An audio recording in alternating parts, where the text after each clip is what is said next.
song, I just took off the stream for a couple seconds. But I'm starting to learn to just do that. Because it's probably better to do, right?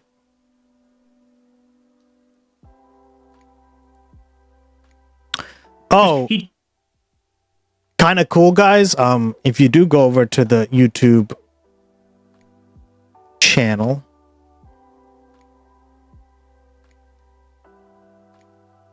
I think I might fix it a little more. Figure out how to. Hold on.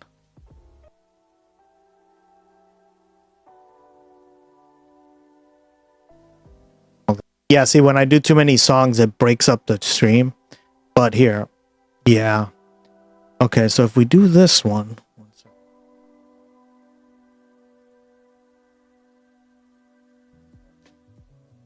Okay, so I added a new feature that basically has chapters built in, right?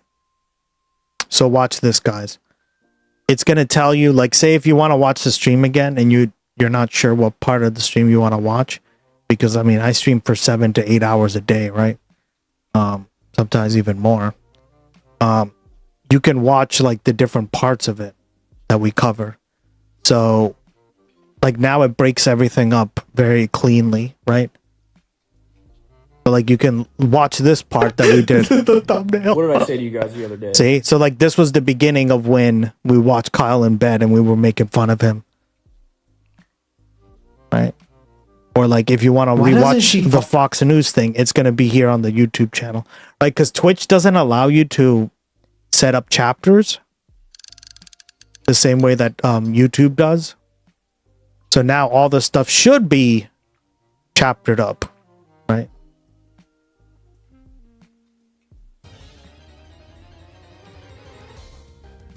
Ooh, nice, Rigel.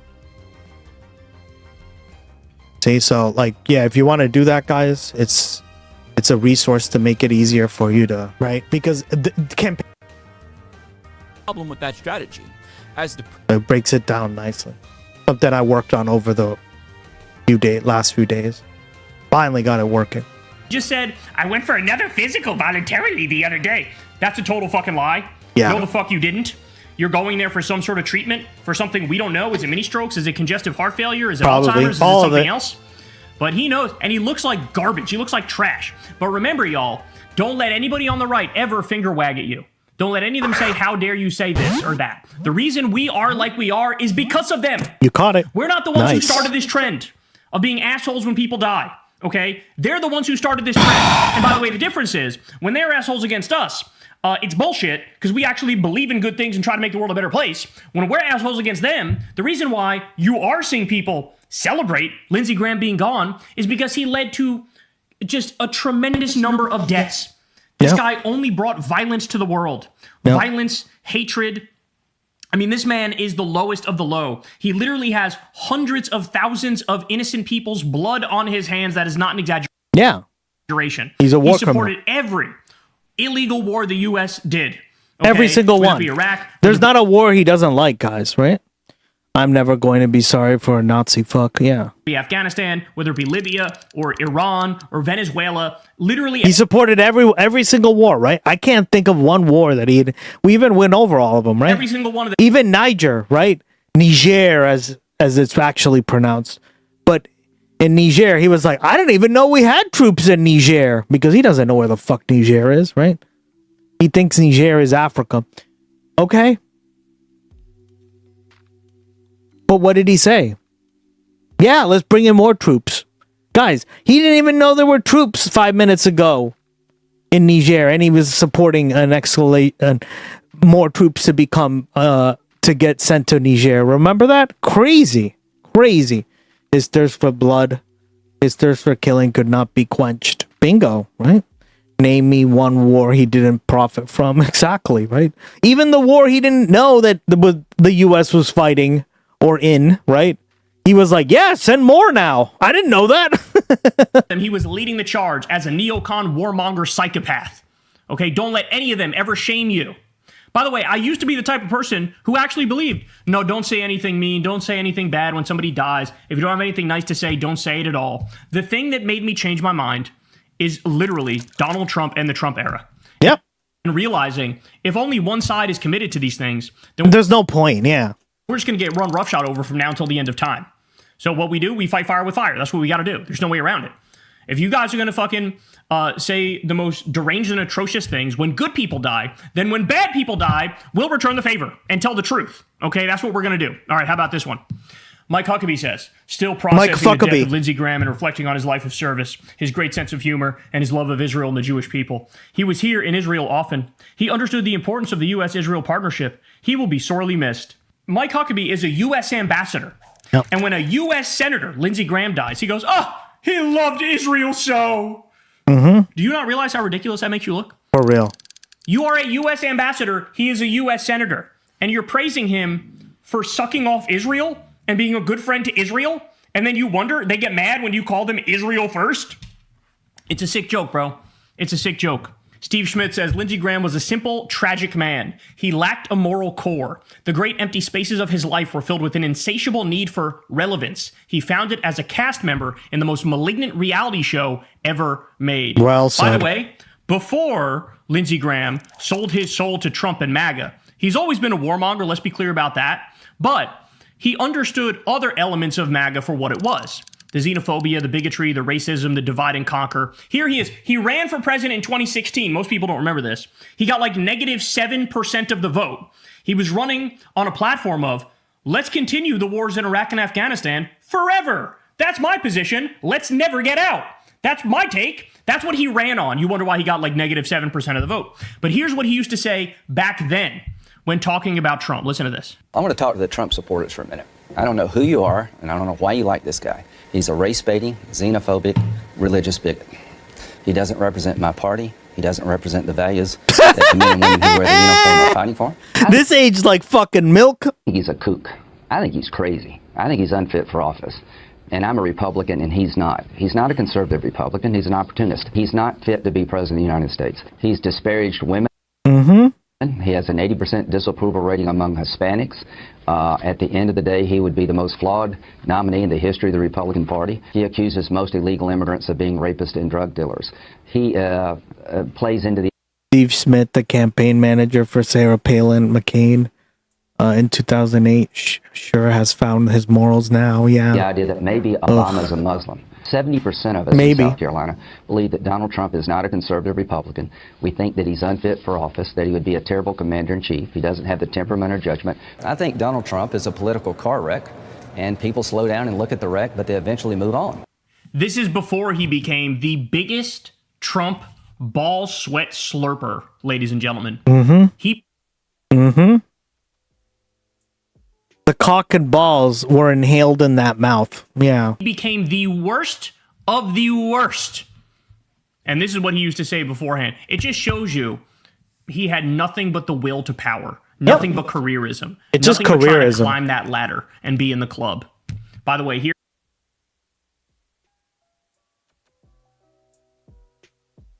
he is in 2015 talking about Joe Biden. Listen to what he said back then. If you can't admire Joe Biden as a person, then it's probably you got a problem. You need to do some self-evaluation. Because what's not to like? Here's what I can tell you. That life can change just like that. Don't take it for granted. Don't take relationships for granted. I called him after Bo died. And he basically said, well, Bo was my soul. Was tall for a long time. He came to my ceremony and said some of the most incredibly heartfelt things that anybody could ever say to me. And he's the nicest person I think I've ever met in politics. Is that right? He is as good a man as God ever created. And then, of course, 100% turned on him, went after him all the time. Yeah, that's what I just said, right? All right, how about this one? Oh, man. Here's Lindsey Graham not that long ago saying, look, I'm not with the American people. I'm with Israel until my dying day. Here we go. I'm with Israel. I'm not with the American people. This is a U.S. senator, guys. Oh my God. I forgot he said this. That's hilarious. All the isolationists. I don't believe. Forget it. I'm not with you. I'm with Israel. I will be with Israel to our dying day. They're the best ally we could hope for. So we have a commander-in-chief in President Trump. Guys, who I think the is best ally we could hope for. The nation state that spies on us and that has done several terrible things, right, in the past. And I mean, obviously continues to do and has blackmail on a bunch of people, right? All this stuff that we talk about on the stream. That's our best ally, not Japan, not the UK, not the EU, Israel. Oh, fuck off. Ronald Reagan plus.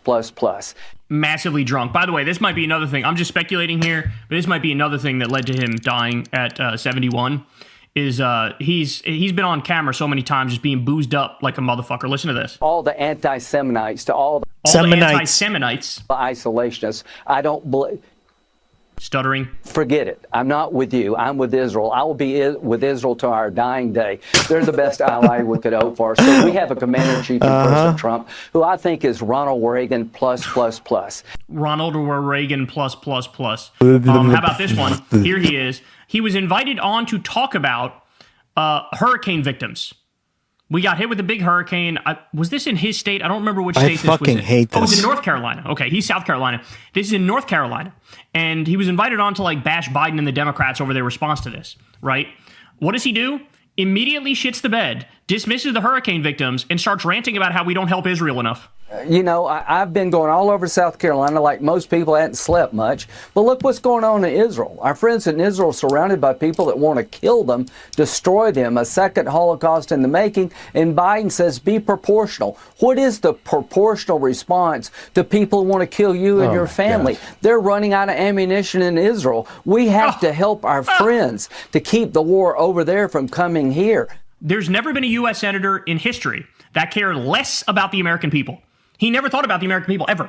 Oh. Domestic policy, economic policy, never. It was always foreign policy, and his answer was always more war. Here he is, and this is a reduced version of what I could show you. But here he is, calling for effectively dropping nuclear bombs on Palestinians in Gaza and killing hundreds of thousands, millions of people, including thousands of children. Here we go. We decided to end the war by bombing Hiroshima and Nagasaki with nuclear weapons. That was the right decision. Seminites. Give Israel the... I think he has something on the brain. And I don't think it's Israelis. Oh!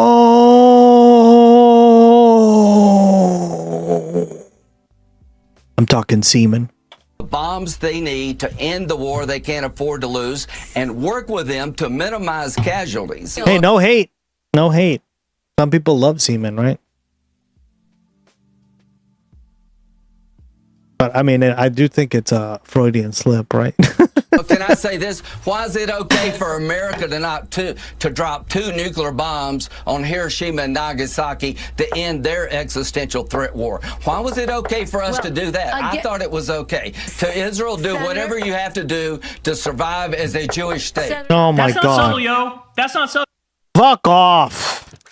Like nuke the kids, nuke the children, nuke the innocent men and women. What are we doing, of course? What are we wasting time for? Fusion of semen and nanites. And by the way, listen, it's very simple. It's semen nanites, yeah. If you want to I wonder what those do. Be remembered favorably, you need to earn that. That's not just granted. That's not just gifted to you. If you're a massive piece of shit who's genocidal, you will be remembered as a massive piece of shit who's genocidal. You can't get mad at people for citing facts about you. You can't do that. What it is factual to say, he called for a nuclear assault on civilians. That's factual. Okay? So, because what you're going to see is people, and I've already seen Piers Morgan doing this, where he's like, looks like the hashtag be kind people are actually the most monstrous anytime it can say. Bullshit. Come on. When a politician dies, they say the most heinous things imaginable. Gosh, golly, oh, chip, chip, cheerio. Where's my tea and crumpets? Well, guess what, bro? These people earned it. They earned that reaction. And, you know, everybody has some line. Piers Morgan would celebrate. I'm sure he celebrated when Osama bin Laden was killed. He may have celebrated when Saddam Hussein was killed. He would celebrate if some serial pedophile or serial murderer was killed. Like the idea that, you got to be quiet across the board. It's just not going to happen, especially when you've made it your calling call. You've made it your life to be vicious towards innocent people and support endless war all the time. I mean, I'm sorry. This is the chickens coming home to roost, bro.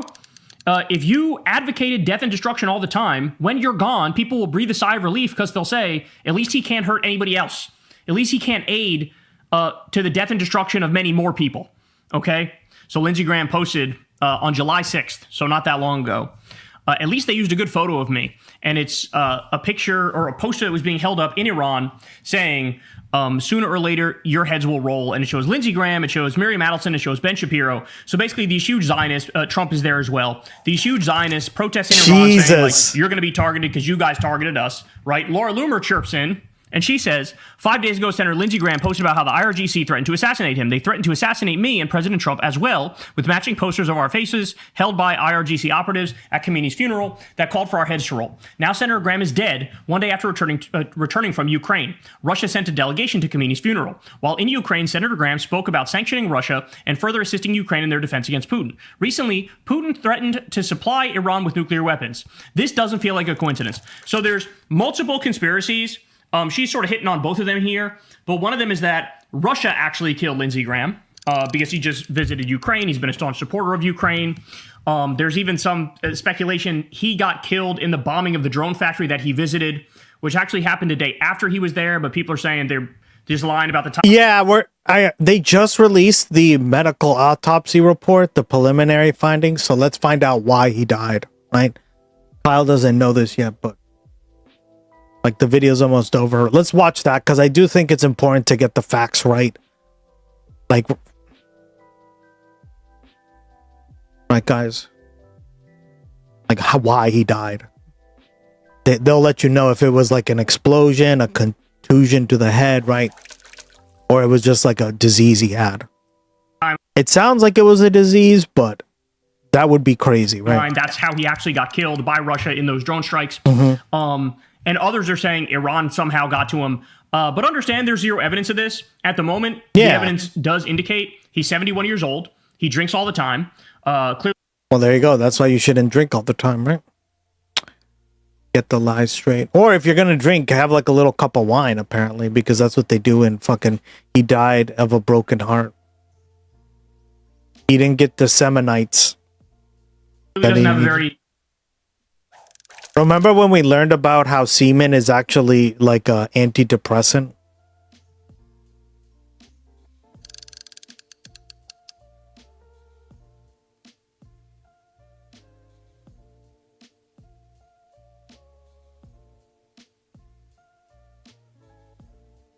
Loggy stare. Healthy life. Me and you too. I saw that Zelensky made a post that Lindsey was in Ukraine and posted yesterday. He announced that he died. Yeah. Lifestyle. Maybe eats like shit, kind of like... He probably eats like shit. Yeah. I mean, like, that's the typical American anyway. So I heard he got fent in his Coke. Test your shit, yo. Blue Room, welcome back. He died a broken pussy. Trump, and he had a heart attack. When a 71-year-old dies, back in the day, we used to call that, yeah, that's what happens. Yeah. Now I don't know why people are acting like, oh my God, it's so crazy. Is it? I don't know. I mean, we're a pretty unhealthy country, right? People eat so much shit. Our food is full of crap, right? Yeah. It's actually... People drink. They do all sorts of like other vices, right? You know, when somebody's 71 back in the day, not that long ago, if they passed away, you'd go, no, yeah, well, that happens when you're around that age. Here's Kash Patel feeding into the conspiracies. He says, Senator Lindsey... Oh, God, not him. Our boy Kash. Graham was a devoted public servant, a fierce defender of our nation, and a true patriot who dedicated his life to the people of South Carolina and the United States. Our prayers are with his family, loved ones, colleagues, and all those who knew him during this devastating time. The FBI is assisting local authorities and has made every necessary resource available. For what? It's a heart attack from a 71-year-old. What the fuck are you babbling about? But finally, I'll leave you with this. Adam Carlson says, not to go immediately into political operative mode, but national Democrats and major donors should at least kick the tires on putting some weight behind Democratic nominee Annie Andrews in November's U.S. Senate special election in South Carolina. In 2016, it was closer than Alaska. It has consistently been closer than Nebraska. Democrats have kept it within single digits in 2 of the last 4 governor's races in South Carolina. Hope Republicans nominate an insane person and pray the national wave is blue enough to give Andrews a fighting chance, or at the very least make Republicans spend money defending it. So yes, because Lindsey Graham is now gone, and the election was going to happen very soon, like in 2 weeks or something like that, the election was going to happen. So now the Republicans are scrambling to get a replacement, and then you're up against this person who's been in the race for quite a while. She has momentum. It's a blue wave year. The Republicans could pick some absolute psychopath that just Trump wants. And, you know, there's been a number of times Trump picks a candidate and then that candidate shits the bed in the general because they're too extreme. So is South Carolina in play? South Carolina might be in play, y'all. Thank God. South Carolina might be in play. So Lindsey Graham is gone. And yeah, I mean, I'll pretty much leave it at that. Obviously, full show back tomorrow in the driver's seat from vacation. I love y'all. What up? And I'll see you there. Hey, y'all, do me a favor and like and subscribe. It helps out big time in the algorithm. The return of the goat. Click the bell as well for notifications. When I guess we should watch this, even though I don't want to watch any more shit on Lindsey Graham unless it's funny as hell. But this better fucking the DC medical examiner's report. Like what killed him, right? If I don't get a straight answer from this, I'm like gonna be so mad. We're back with a Fox News alert. According to preliminary findings from the Fuck you. It's you again. DC medical examiner, South Carolina Senator Lindsey Graham died from aortic dissection due to heart disease. Ah, there we go. Heart disease. Did you hear what she said? Aortic dissection, right? Alert. According to preliminary findings from the DC medical examiner, South Carolina Senator Lindsey Graham died from aortic dissection due to heart disease. Dissection. The U.S. Capitol is honoring a long.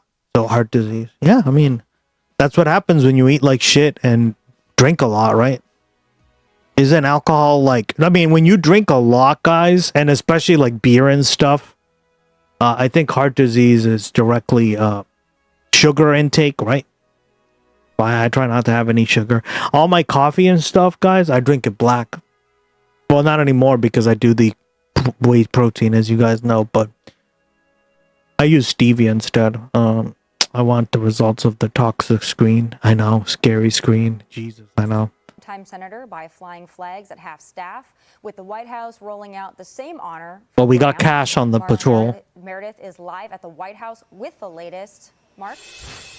Tommy, good evening to you. The news coming from Senator Graham's office about the preliminary findings of this autopsy, which shows that it was an artery tear, a catastrophic one caused by likely years of cardiovascular disease. We are still awaiting the final cause of death. Those results are pending because of toxicology reports that still need to come back in. But it is an incredible turnaround of information from the senator's office, and it certainly shows the amount of interest worldwide that Graham's death is spotlighting. The senator had a huge influence on both domestic and foreign policies. Remembered as someone who was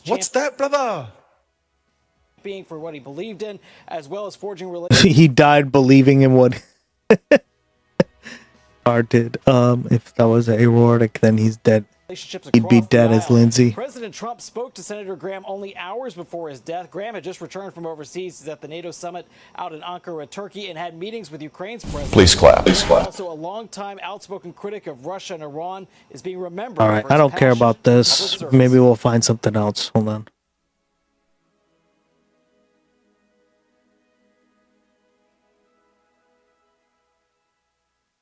Here's another one. Because they're just going to suck them off. I don't care. At the White House tonight, flags are flying at House staff for U.S. Senator Lindsey Graham, one of President Trump's closest allies in Congress. Graham died last night after a brief and sudden illness at the age of 71. The Associated Press is reporting tonight the medical examiner says Graham died from aorta rupture stemming from hardening of arteries. Today, world leaders and colleagues are reacting to his death. Ew. His arteries hardened? I swear to God, these people are so evil, they like do it to themselves. And NBC's Alice Barr reports from Washington. Thank you all very much. Tributes are pouring in after the unexpected death of longtime Republican senator and fierce Trump ally Lindsey Graham. Pickled, yeah. President Trump praised Graham as a true American patriot and told Meet the Press anchor Kristen Welker he spoke to him just last night. He sounded a little tired, but perfect, but a little bit tired. I had a right to be. And he was a worker. He was really a worker. But unlike me, I'm not a worker. But he. Yeah, that was what happens when you're dead for 3 weeks, huh, Gus? Emergency responders were called to Graham. His arteries hardened. At least something in his body could be hardened. His Washington, D.C. home late Saturday night for at least. A cardiac That's funny, dog. Good one. His office confirmed he passed away after a brief and sudden illness. He started public service because he wanted to make sure that no one felt invisible, that the people who needed to... Oh, no. They're doing the fucking lib take on... Guys, he didn't want anybody to feel invisible. He wanted to include all... Nobody fucking believes this man. Nobody. Help, that the government was there to help those who could not help those themselves. No better friend, no tougher adversary. And he and I certainly fought plenty over our differences. Fuck you, Chris Coons. About politics and policy, but we also traveled the world together. Former President Biden, who served in the Senate with Graham, said the two disagreed often and sometimes loudly, but said they did agree on the profound importance of public service. Former President Bush said South Carolina was fortunate to have such a committed public servant in its corner. Graham grew up in South Carolina and served in the Air Force before dedicating more than 3 decades to Congress. His longevity and experience gave him outsized influence, especially on foreign policy, where he at times broke with President Trump. Graham staunchly backed Ukraine against Russia and had just returned from a trip to Kyiv, where he met with Ukrainian President Zelensky, who honored Graham as a true defender of freedom. The senator was also among Israel's chief supporters. I've lost a beloved friend. That could never be me. Friend who... I've lost a beloved friend. More like, I've lost a fucking person that I can cut a check to and he sucks off my fucking talking points, right? I've had for many decades. There's just no one like him. One of the most high-profile senators, Graham was often a guest on the Sunday shows. I've lost a beloved cash cow. Yeah, well said. Scheduled to appear on I lost my fuck toy. on Meet the Press today. It would have been his 64th appearance. Instead, Washington and the nation are remembering the senator gone at 71. In Washington, Alice Barr, NBC. All right. So he died of his arteries hardening. At least he went out doing something that he loved. Because isn't that what happens when another organ gets hardened? Oh.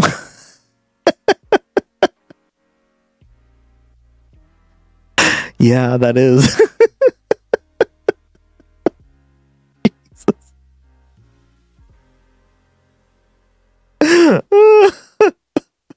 I'm dead, guys. He lost his penis washer. There's another penis joke. Yep. All right. Oh, I forgot to cover this. Randy Fine getting booed at a town hall. Here's the issue that Republicans will never acknowledge until they get absolutely swept in the next election. The entire country is just done with Republicans. They're completely and utterly done with them. It is very clear that Republicans don't give a single solitary shit about making a life better for the American people. Inflation's out of control. Unemployment's out of control. AI is coming to take people's jobs. You have war after war after war. At the same time, they cut Medicaid. They cut the food stamp program. They're going after the social safety net. So everybody looks around and they go, I can't afford gas. I can't afford groceries. Things are getting worse and worse. Why the fuck would I support Republicans? Like, why would I support Republicans? Well, guess what? There's a Republican by the name of Mike Flood of Nebraska who learned this yet again the hard way. So first, let me show you this. This is in the Daily Beast. Crowd yells at and heckles MAGA representative in train wreck town hall. Mike Flood was again facing constituents angry over his support for key Trump administration moves. They say MAGA representative Mike Flood endured. Oh, that's Mike Flood. My bad. I thought it was Randy Fine during a town hall. I forgot about this one too. For the Trump administration, Flood, 51, faces constituents again in Bellevue, Nebraska, 6 weeks after he was hammered in another event about the Iran war, the Epstein files, the president's vanity projects around the Capitol, and the Justice Department's since abandoned anti-weaponization fund. So this is like the only Republican who's still been doing town halls. And the last event, people were like, what the fuck is wrong with you guys? You're protecting Epstein pedophiles. What the fuck is wrong with you guys waging another illegal war against Iran? What the fuck is wrong with Trump with all these vanity projects? Congrats. You got a new achievement. Achievement unlocked. Nobody wants this Epstein Memorial Ballroom or the Arc de Trump or the Trump Kennedy Center. Like, what the fuck is this? All right, they continue. Like his other town hall, Flood was greeted by a hostile crowd in the Omaha-adjacent county, which Trump won by 12 points in 2024. When asked about benefits for people with disabilities, Flood was promptly booed after mentioning the Trump administration's signature legislation, which of course made it worse. Okay, so let me go ahead and show you some of the clips here. Let's start with this one. Let's start with the medical marijuana one. So in this moment, when people are struggling, things are getting worse, people can't afford shit, he takes some time to base. I think this question is planted because it's somebody who's like, I sure love what you did with trying to ban marijuana again. And he does this whole thing about like, oh yeah, the reefer madness, bro. It's going to make people go crazy. This is what he's talking about is people can't afford fucking groceries and gas. Groceries? Congressman Flood, I appreciate your coordination with Senator Pete Ricketts and Nebraska Attorney General Mike Hilgers to oppose the federal rescheduling of marijuana. Will you commit to continuing your efforts on the federal level to keep marijuana as a Schedule I drug with no accepted medical use so we can start clawing back state marijuana laws across the nation? That 100% is not organic, bro. And I went on groceries. It's a very simple word, groceries. Like almost, who uses the word? What's it like being stupider than a cup of shit, I wonder?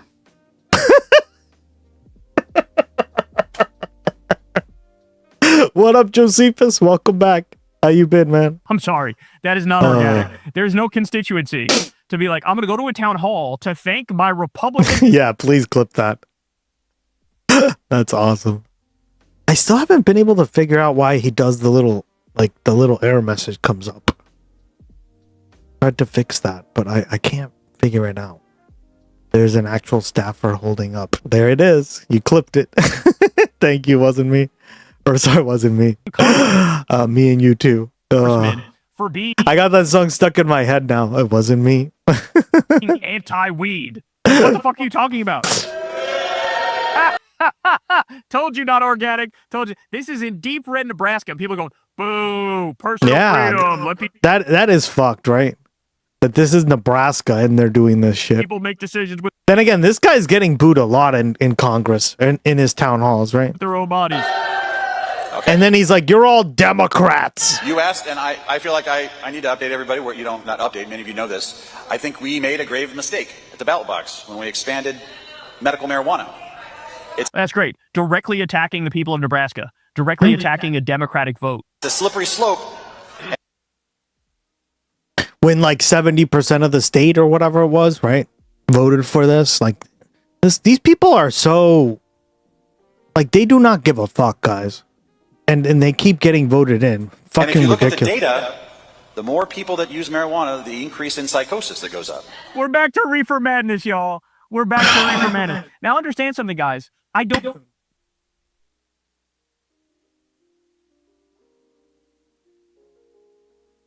People keep voting these shitbags in office, though. I know, for real. It drives me fucking insane. I wonder how much alcohol lobby money he's gotten. Yeah, think about it. Because as one vice goes down, the other goes up, right? Because people are becoming... They can't afford both sometimes, right? That's Graham's line. It's a slippery throat.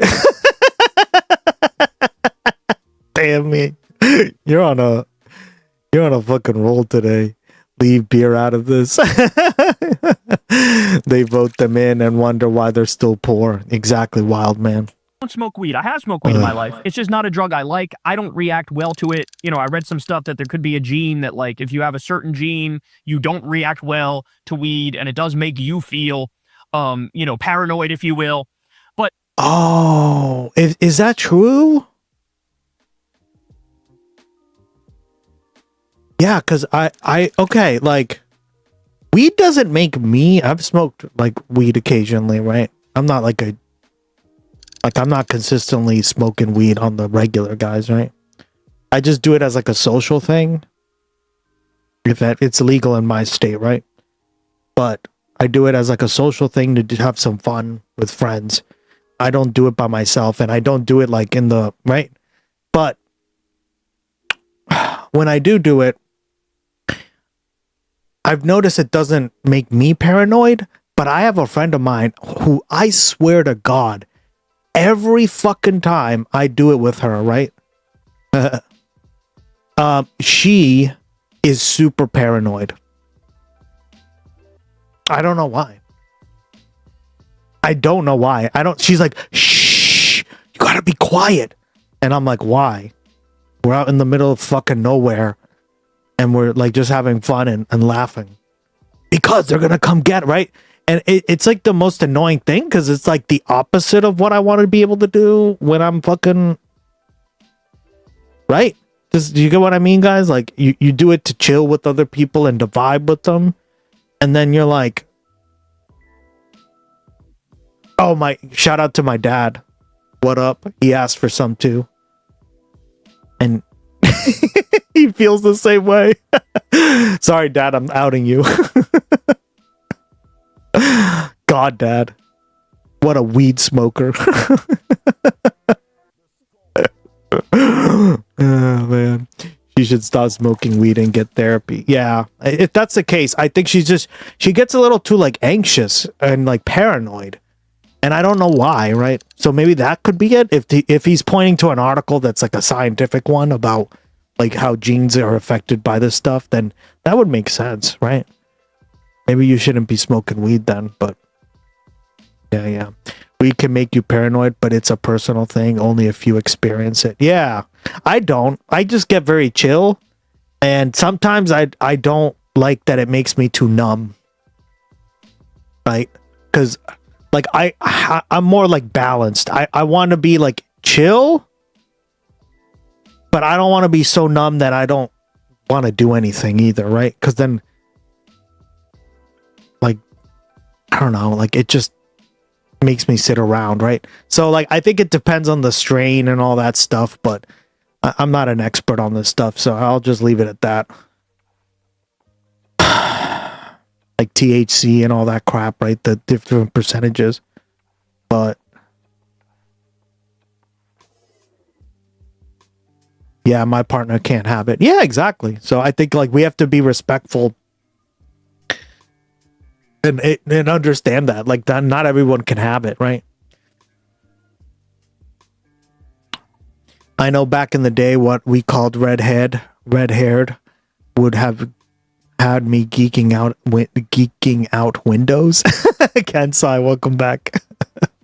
Oh yeah, I checked out, and he's not owned by an alcohol company, but he gets a lot of money from the beverage and hospitality business.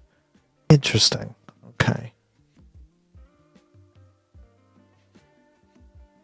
it's all trauma based, man. Yeah, for real. We all have to work on our traumas, right? We all have them. Gotta get better and better every day. I've become so numb I can feel that you're there. I sleep, baby, like I can't stand the smell of taste. having said that, the overwhelming majority of people who I know who've smoked weed have not reacted like that. Why should we ban it? Because there's some people out there like me. Okay, I just am not going to touch the shit. I don't like it. I'm not going to touch it, right? But if others feel different and feel good when they smoke it, who fucking cares? But we're right back to reefer madness. This is what Republicans are talking about as they start like 17 new wars and make everything unaffordable. Yeah, this is their top priority, right? Like, this isn't even in the top 25 issues for me. Fuck, I'd even be like, this isn't even in the top 100, right? Marijuana, the increase in psychosis that goes up. Oh, fuck off, dude. Yeah. And this issue's in the top 1,000, right? Jesus. I have... Every event this guy does, just mass booze for everything he says. It's glorious. I run into people, as your congressman, that live on the East Coast, to say the minute they let that weed into their state, it has... What do you mean? It's made everything better, right? There aren't as many people in jails, which we were talking about. Why are we throwing people in jail for doing weed, right? Secondly, now they go to legal places. It's safe, right? You can do it with friends. You don't have to worry about stuff of it being laced, etc., etc., etc. Woo! Gumshoes. Yeah, so I had a paranoid once while I was trying to restrict me, and it harshly got me to get of weed. The Pokemon. paralyzed a lot of young men that end Trump up... the Pokemon. It is, right? He's got the fucking Trump hair. Oh my god, I just noticed that. He does. Look at that, guys. He really does. living into their 20s in their parents' basement, smoking the weed, looking at the online porn. Oh, that I will say. That's like the one thing I do like, is every time I've had like weed and then sex, the sex is so much better. Oh my You see god. your search history, you pudgy ass closet case. So I don't know what this guy's saying. What the fuck is this guy saying, guys? This guy needs some weed. Yeah, he really does. Right? Like, part of the vibe is that, and then you're like, shit, damn, it felt much better. Right? Bitch. Why? Because I think, isn't it like, you just feel like more? Like, it just, I don't know the exact reason, but somebody told me, and I kind of just forgot the reason, but we could probably look it up. Like 90%. Oh yeah, because you're totally relaxed and it intensifies the pleasure. That makes sense. Yeah. Right. So like I can attest to that. That part is 100%. That doesn't mean like I need it every time I have, but you know, like if it happens, and then it's like, right. It's just you're vibing with the other person or whatever. Percent of people who partake in that have perfectly healthy relationships. Please clap. Please There's clap. only a tiny percentage Please that are clap. gooners in the goon cave wasting all their time jacking their meat until it's raw and red. Okay? Let gooners goon. Yeah, weed plus sex is a vibe. AOC dance. Damn right. It really is. I'm like, damn. Okay. Do not come. Do not come. I'm gonna come. Jeff Bezos came, Bill Gates came, Mark Zuckerberg came. Many of them came numerous times. Oh, no. The bankers There's a have new all come. jubilee. Everybody's coming. There's some of that, yeah. What is with this fucking zero tolerance mindset? No pornography, no weed, no, like, why don't you put us all in a fucking massive padded room? But honestly, what he wants you to do is be a slave to a fucking corporate boss and not have any other outlets. You're not allowed to beat off, and you're not allowed to smoke weed. You're not allowed to have any, like, vices, but you are supposed to give all your time to some boss who doesn't give a fuck about you for some company that's fucking meaningless. I believe in free love. Fuck you. Right back in the fucking One love, let's get together and feel all right. Damn right. When were we trying to have a baby? It wasn't working. We ended up smoking weed, and my brother-in-law and sister, boom, got pregnant in that night. Interesting. Yeah, so a lot of it is maybe like performance issues, or like because there's just so much anxiety behind it. You think weed makes for better sex? Actually, that's a good thing. Some secrets are dangerous information. 1950s, we're doing reefer madness, we're doing porn hysteria. Yeah. God forbid a grown-ass Oh, person God. sees some titties or a booty. Yeah. Damn, no booty for you. No manzanas for you guys. Not acceptable. All right, well, now it gets even worse because he gets relentlessly booed Release the pressure, I guess. here after he tries to defend Trump's plan in the big bullshit bill to rip away Medicaid from people. What are you going to do for benefits for all people with disabilities? Well, nothing. Under the one big beautiful bill, There we go. Nothing. we protected a system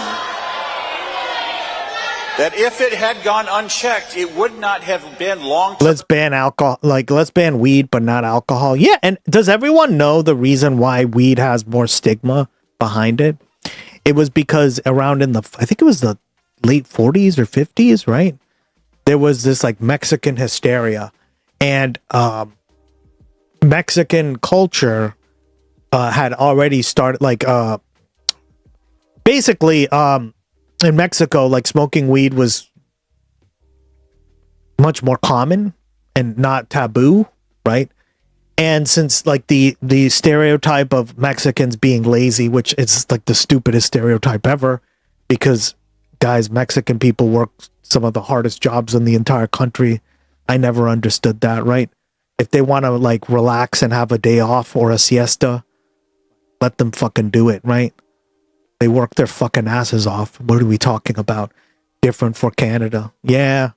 I mean, I imagine it's probably a little different in Canada, but I know for the US, there was a lot of, like, fear mongering that the Mexicans brought this and we can't be like the Mexicans who are lazy, right? Because siestas and lazy and, right, all this stuff that they are throwing, which is dumb as fuck because they're all the ones, like, working the hardest, like, hard labor jobs, right?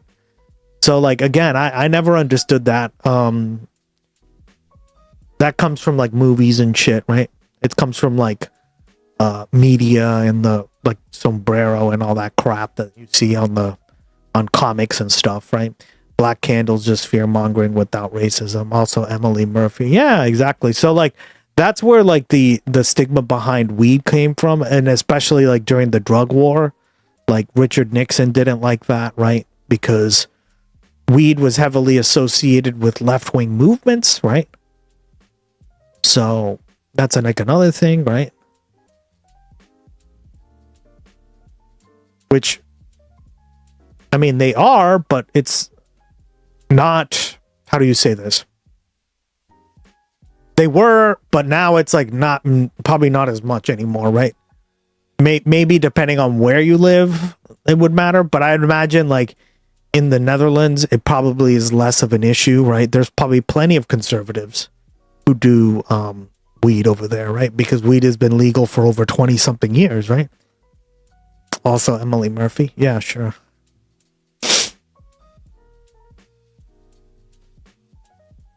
Living in a gangster's paradise. God, guys, I got that song stuck in my head now.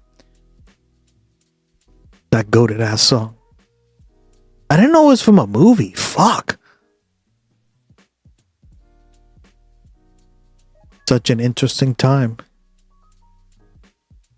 Oh no. Heritage Minutes, Emily.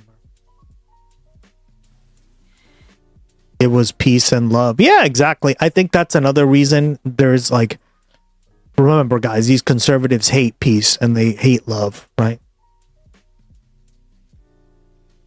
So there's a bunch of reasons you could argue. Like, I've just read a bunch of different reasons, and they all make sense to me, right?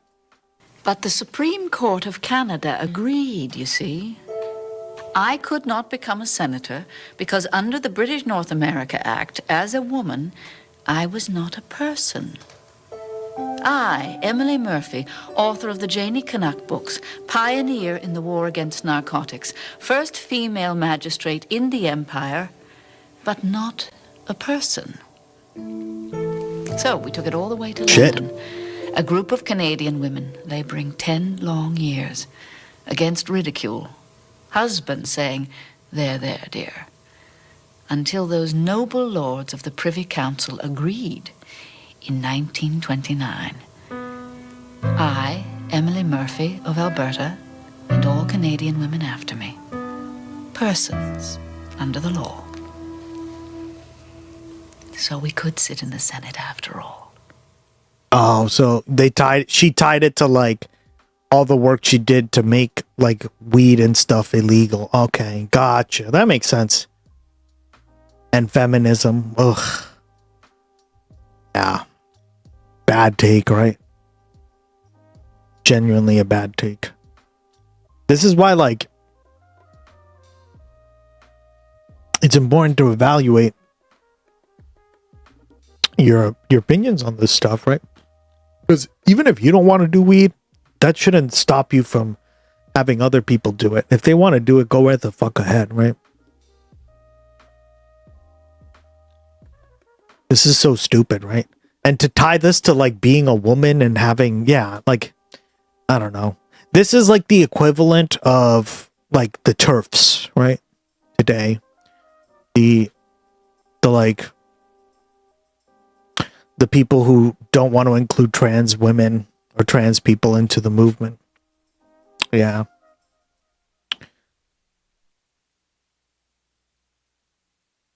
And I think like a lot of times you have to be very honest about this, right? Because a lot of times these movements incorporate a lot of conservatism in it, and they're not actually always left wing, right? Exhibit A, right? I just gave you the TERF thing, right? But there's a few of these examples we could discuss here. Legal only in Portugal, Czech Republic, Germany, if I'm still up to date.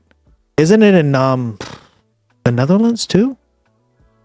It's not exactly legal in the Netherlands. It's only decriminalized. Oh, okay. My bad. I thought it was legalized, but okay. She's a Canadian hero. Jesus, that's a Canadian hero?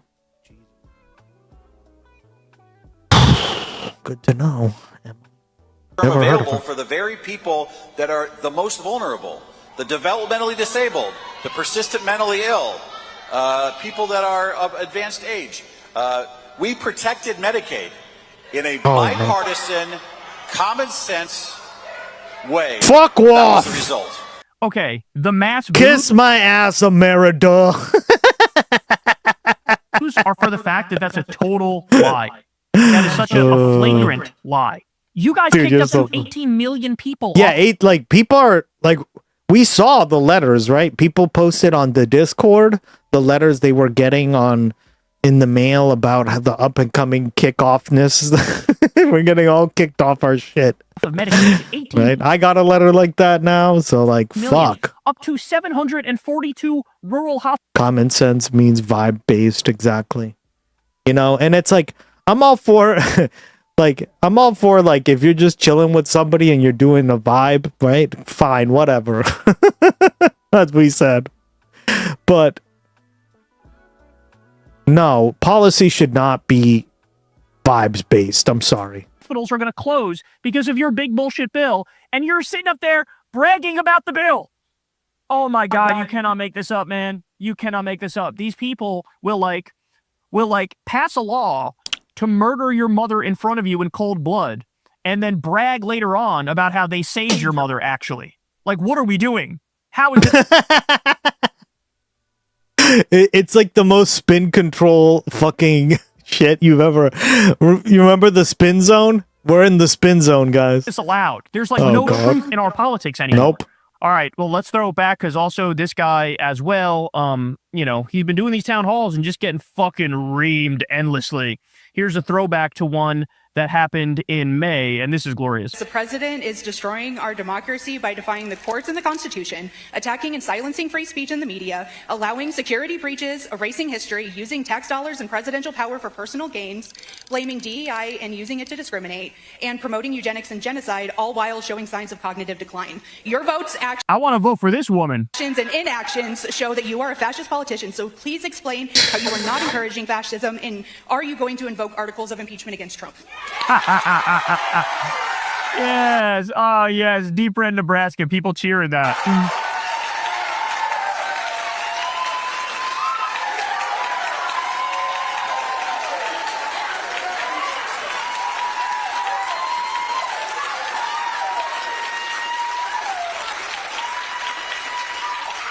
I get that you get an applause line when you call me a fascist, but I'm not. I am not a fascist. I'm an American, and I would never call you something like that. Yeah, because she's not a fascist, but you are. That's why she called you that. Because you're defending a fascist. You're voting Right? with a fascist. You're For doing fuck's fascist sake. things. You're defending fascist policies. Shut the fuck up and own it. But I can tell you, I don't at the end of get the day, we have to live in this country together. I have an opinion about the debt. I believe that we need to cut spending. What the fuck does that have to do with what she asked? I believe that we need to figure this out before our financial markets fail, and I will do my best to stand up for you and the Constitution of the United States. Literally. Let's be honest, all Americans are fascists, even the lefty We ones. didn't answer any of it. Oh, man. I mean, aren't we talking about how they have some right-wing tendencies too, right? He's sweating Lols. bullets up there. Holy shit. And then finally, let's go with this one. The audience... Dude, this guy is... How does this guy even win? How can you have this much of a fuck up on like national television at these fucking events and still win? Booed him mercilessly as he... Nobody clearly votes in Nebraska, right? Nobody clearly fucking cares about these things. It's asinine, right? He aggressively told them, you should never get free healthcare. Here we go. You do not get free healthcare. Oh, no! You do not get free healthcare. This guy is supposed to represent you, by the way. That's what he's supposed to do. Isn't this amazing? You pay a tremendous amount of your money to the government in taxes every year. They take that money and go blow up a bunch of little girls in Iran. That's what they do. Instead of taking that money and giving you healthcare, giving you education, giving you a nice social safety net, paying for things that you would like to see paid for, like nice roads and bridges and airports and shit like that, they take your money and blow up little girls in Iran, steal Venezuelan oil. You know, they fucking rob it for the Epstein class, the billionaires, and he's lecturing you. You will never get free healthcare.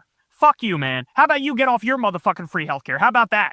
You get free healthcare, but your constituents don't. Why is it every other developed country has found a way to give people free healthcare, free at the point of service, paid for by taxes, but you motherfuckers don't, and you motherfuckers say you can't? The fact of the matter is you're corrupt. You are bought by the health insurance industry, and that's why you don't represent the people. You represent the Epstein class, the billionaires, the military-industrial complex, the health insurance industry, Wall Street. You are fucking bought and owned, bitch. You're bought and owned. Anyway, love the mass booing. Shout out to all the people there. This is what this country thinks of Republicans now. And you know what? It's a little bit too late, but they're 100% right about it. Thank you guys so much, as always, for listening. I'll be back in the studio on Monday. No Crystal Kylan friends this week. But we'll be back again next week with that. But you guys know the drill, man. Subscribe to the channel. Click that bell icon. Support the show on Patreon. Yeah, I don't think he was calling me a fascist. He was speaking in generalities, but okay. I didn't take it like that. Because I think he's been around here to know enough of that. I'm definitely not a fascist, so... All right, let's see Ro Khanna on fucking Meet the Press. And joining me now is Democratic Congressman Ro Khanna of California. Congressman Khanna, thank you so much for being here. My condolences. That was today, right? Because it's always on Sunday. Gus can handle a cheeky joke that was overstating underlying problem. Yeah, exactly. Like dude, I didn't even blink an eye at that fucking statement because I know who I am, and like, you know, you're not gonna like jokes like that don't move me off center, right, guys? And they shouldn't off for you guys, right? Like if you truly know who you are, you just know that could never be me, so. Or you, or whatever, right? I used to smoke way too much weed back when I would trip a tab of acid in a month from 2018 to 2020. If I spent days in a row both drunk and stoned, my ability to brainstorm lyrics and rhythm would have clogged, slowed down, and then flush out every time when I would trip. Halfway through lockdown, though, I noticed the same effect from microdosing when my plug for meaning LSD, right? Quit selling and dabbled into white territory. Flower would leave a weird aftertaste, but after quitting dope, my THC tolerance is mega low. Yeah. It makes sense. I mean, it's good that you know yourself like that. Yeah, like I only do it with people that I try to vibe with, right?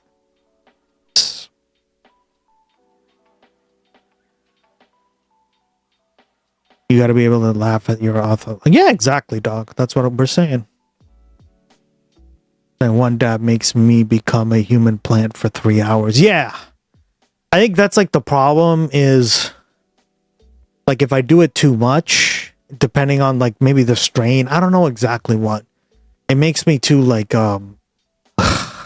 lazy. And I don't mind it if it's like we're having a good night for the rest of the night or whatever, you know, or like we're just vibing and we were talking about sex earlier and stuff like that, right? But other than that, I don't like to feel like that all the time, because then it makes me like, if I can picture, right? I know myself pretty well. And if I were to do it every fucking day and I felt like that, I probably would lose interest in a lot of stuff. And I don't want to do that, because I like the fact that I like a lot of different things. And then I'm always like trying to do things out there. Like why I started streaming, right? Politics is about doing. And if you're not doing that, then I don't know, right? I'm going to smoke a big fatty. Hell yeah, excuse me, I'm very interesting. Condolences to you. It's a loss for everyone in Congress. Well, my condolences to Senator Graham's family. He obviously served this country honorably in the Air Force. He was someone who bucked his own party on immigration, who talked about having undocumented people have a pathway to citizenship. And of course, we had very profound disagreements on foreign policy. I do believe that there is a new generation that does not want these foreign wars and wants a more human rights oriented foreign policy. But my condolences to him and recognition of his service.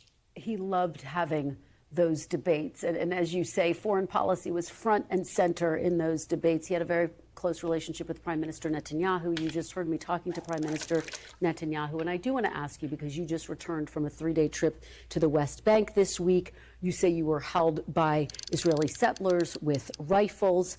We do have some still footage that was captured by your team of the incident. We should say in a statement, the Israeli Defense Forces, or the IDF, released a statement saying IDF troops were dispatched to the scene, quickly dispersed the Israeli civilians, and reopened the blocked road. The IDF soldiers operating in the area did not take part in blocking the road. Walk us through what you experienced.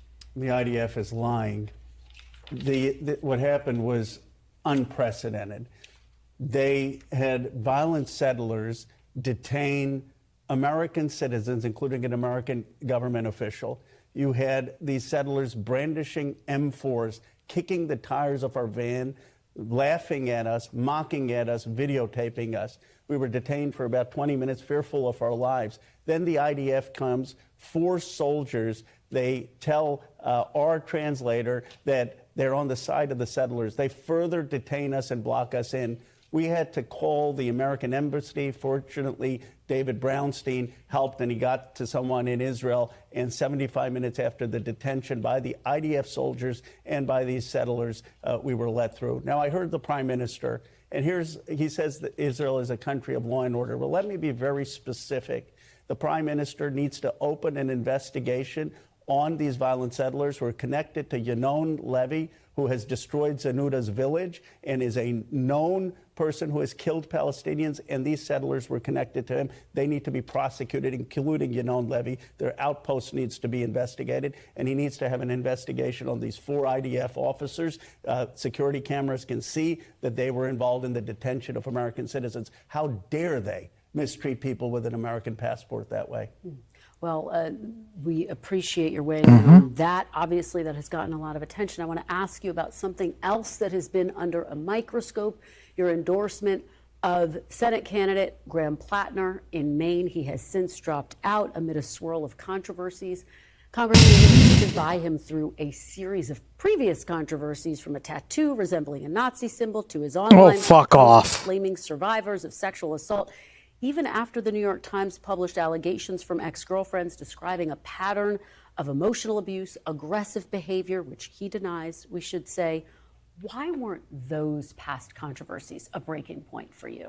For me, the line always was sexual assault or sexual violence. Makes sense to me. As soon as that came out, I was the first person to withdraw my endorsement. But I will say I got that call wrong. And if there's some self-reflection, it is that we all need to see the signs.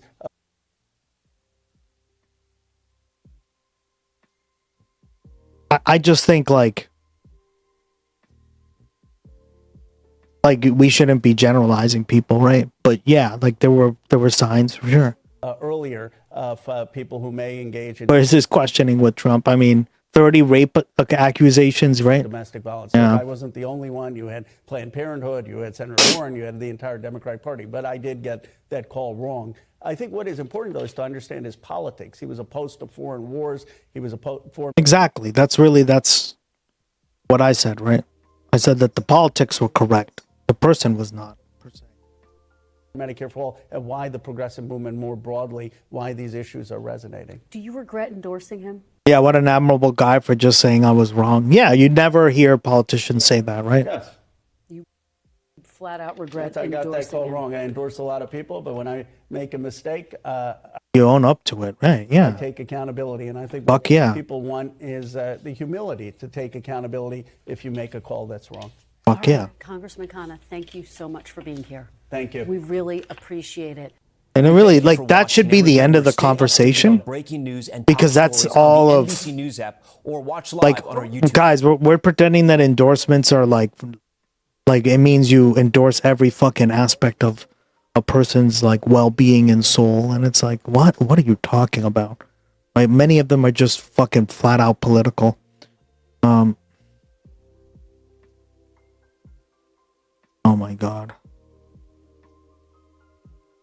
So this was kind of interesting, but like that's why we watched the video, but it looks like this has been really taking off in the UK, and a lot of people still don't know what the fuck that was about. I'm gonna say this is pretty funny though. All right, so it turns out the U.S. isn't the only place where politics can feel like a flying circus. Meet Count Binface. There he is. He is the sole challenger to Nigel Farage, the leader of the UK's Reform Party. You've seen him on the campaign trail with Donald Trump. He is running for the parliamentary seat that Farage just gave up. Farage, the guy on the right in this video right here, is currently under investigation for millions of pounds of gifts he's received from wealthy backers. He's denied any wrongdoing. But he quit Parliament in order to trigger what is called a by-election out there. It allows him to sidestep the investigation to, in his words, allow voters to judge his actions, instead of the, quote, liberal establishment, which he claims is hell-bent on destroying him. Except seeing this for the stunt that it is, all the major UK political parties decided to boycott the election and not give Farage the satisfaction or the chance to run on being victimized. So who is he running against? In a twist only a Monty Python writer could deliver, Farage will be running against a trash can. Yes, Count Binface. That's his name. And yes, that is a man with a trash can, or as the Brits call it, a bin, over his head. He is not a politician. He's an intergalactic space warrior and the creation of British comedian Jonathan Harvey. And this is not his first race. You might remember him from previous elections, such as former Prime Minister Rishi Sunak and Boris Johnson, or Theresa May, back when he was Lord Buckethead. That's how I remember him, frankly. Right. He spoke yesterday with the BBC. Why would an intergalactic space warrior want to stand to be the MP for Clacton? Why not? What the fuck? It's a good question. Tell me about your manifesto. What can you offer the people of Clacton? Have you ever been there? No, because I understand from the current incumbent that is part of how you do the job. Yeah, you don't even show up to the Cast the Dreamer. Welcome back, Count Binface for Prime Minister. Hell yeah! Stay away. Is that how it works? I will tailor my manifesto to the local area as always, but most of my national policies will remain: building at least one affordable house, nationalizing a Dell, bring back CFAX, and of course, moving the hand dryer in the gents' toilet in the Crown and Treaty pub Uxbridge to a more sensible position, because as you know, it's a national issue. Listen, in the UK, What the fuck? there are jokes like this in a lot of elections. Again, he was Count who was Lord Buckethead before he was Count Binface. So this is not unusual. What makes this unusual is that Farage has nobody else to run against. Everyone else is boycotting it because they see it as a political stunt, which means that on August 6th, Farage is going to have to actively prove to voters that he's better than a garbage bin.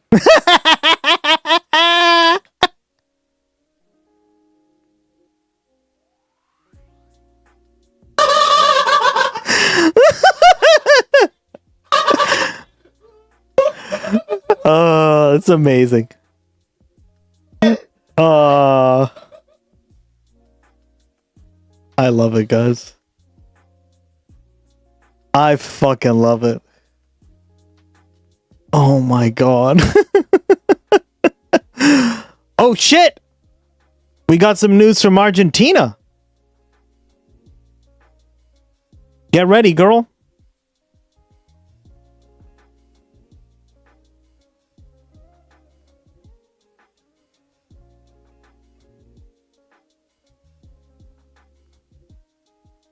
Wow, is this that obelisk? Yeah, that's the obelisk that there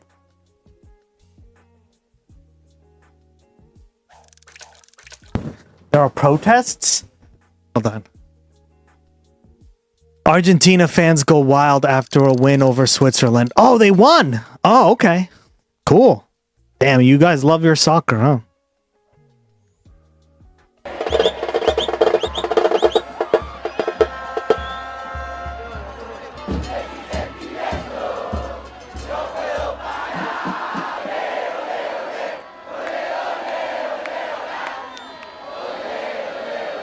Bien, a Inglaterra le vamos a ganar. Va a ser un rival difícil, creo que vamos a sufrir igual que con esto, pero venimos sufriendo un montón. Así que uno más no lo vamos a sacar.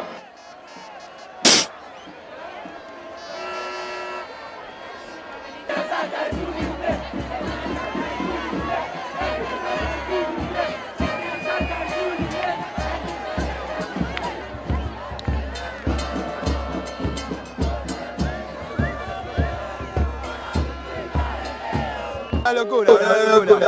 El partido pasado casi me agarró un ataque cardíaco hoy.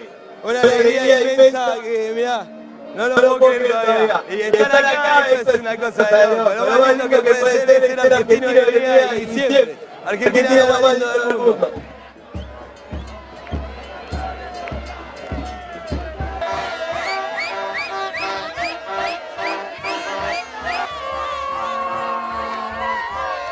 Damn, look at all the people. Damn.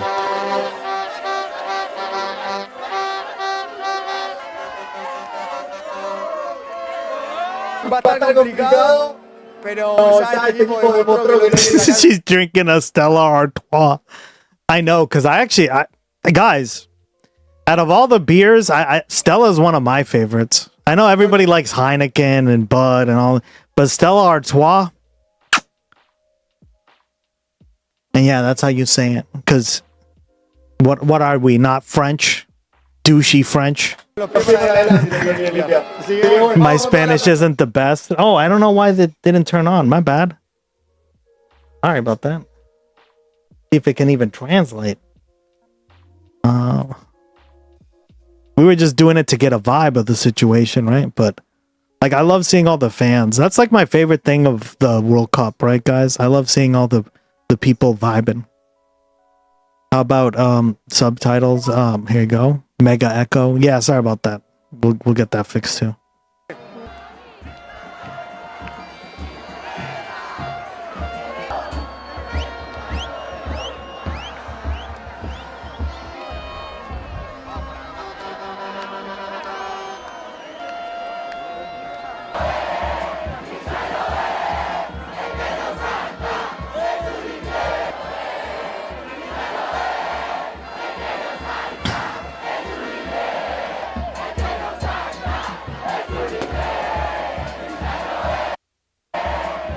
Yep, it's not translating. Sorry, man. All right. So yeah, that's in Argentina. All right. Next, got up here some breaking news on Iran. Shit.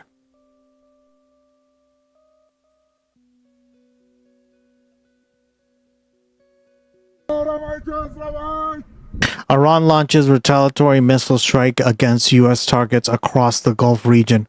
Wait, I thought the war was over. Where's the helpful AI? No, that's why I was like, isn't it going to turn on automatically? But nope. It can't even do that, dude.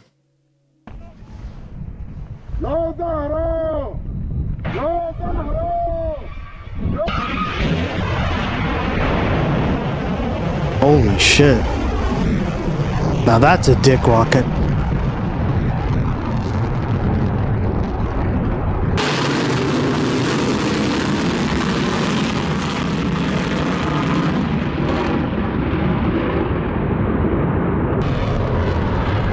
Yikes.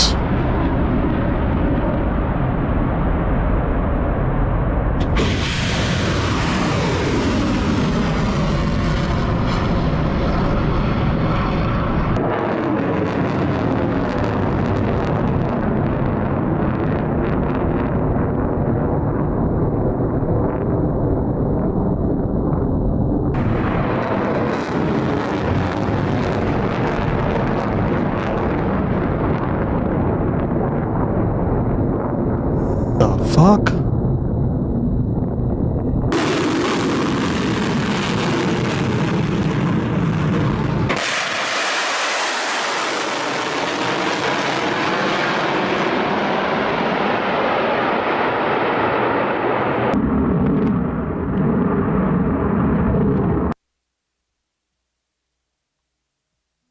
And Israel hit a foundry in Gaza. Great.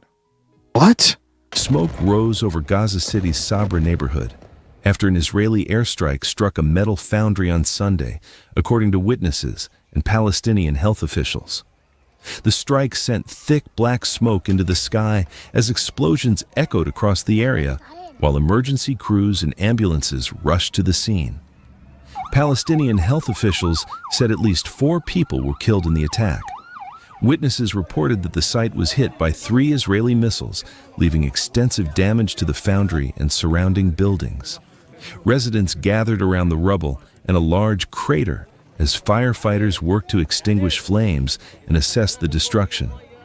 Video from the scene showed damaged structures, twisted metal, and people inspecting the impact of the strike, while families watched the aftermath from nearby streets.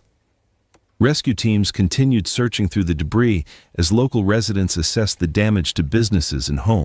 It's amazing that anyone's left in. I mean, I don't know how you live in an area like this, right? Everything is just destroyed. Like, there are no, like, I don't get it. What the hell? The Israeli military told Reuters it had targeted what it described as terrorist infrastructure in Gaza, but did not provide additional details about the operation or the specific target. The strike comes despite the ceasefire agreed between Israel and Hamas in October 2025.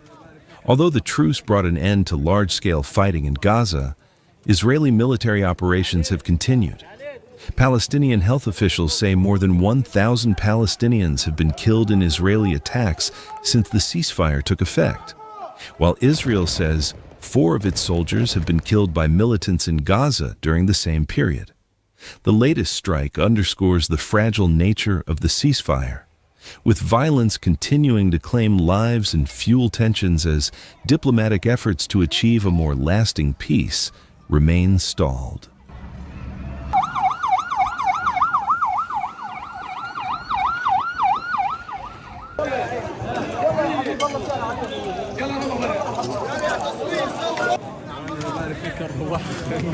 شوي وهالقد حجر جنب راسه.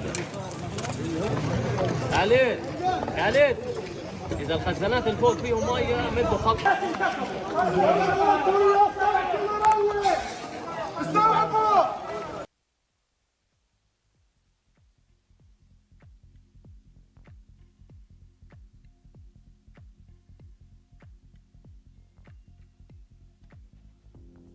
Disgusting.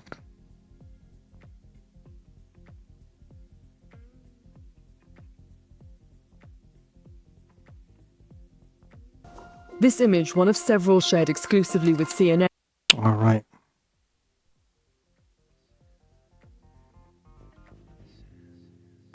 And then some rescue efforts in Venezuela. As I think it was at 3,000 before, and now it's at 4,333. Jesus. Venezuelan earthquake recovery continues as families search rubble for missing loved ones in La Guaria? Yeah. What's the point, though? They're not supposed to live very long anywhere. Yeah. Well said, Ken-san.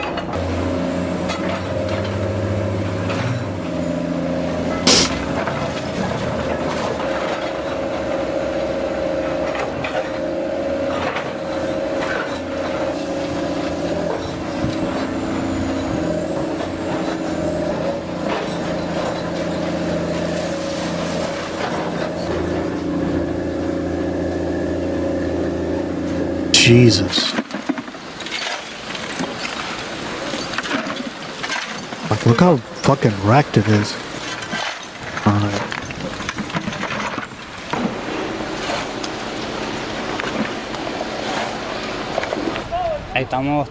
We're trying to find that body. We've been going through the rooms to see if, because of the stench, in this case, the smell, we're trying to find it because we don't know where the body is in this case.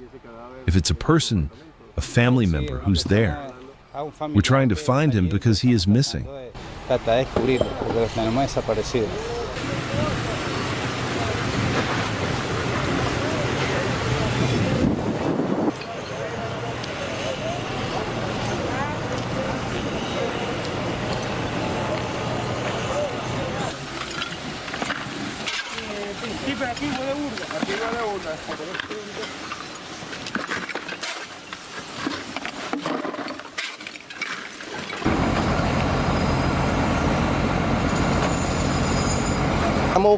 We're looking for a 3-year-old child under the rubble. We're trying to find him. There are 6 of us working here, but there are actually about 40 workers spread out across the area. Yes, we're spread out by blocks. We take turns, we stay here, and tomorrow others will come. And that's how it goes. We're all helping each other out.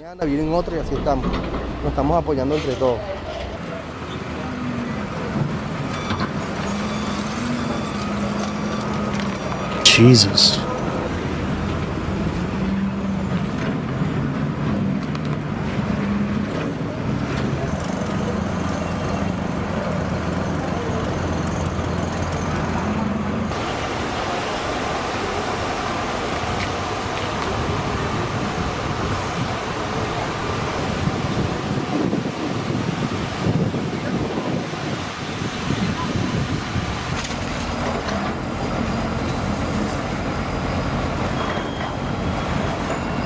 I feel like the U.S. would have helped before, but now they're just on their own, fucked by us, of course.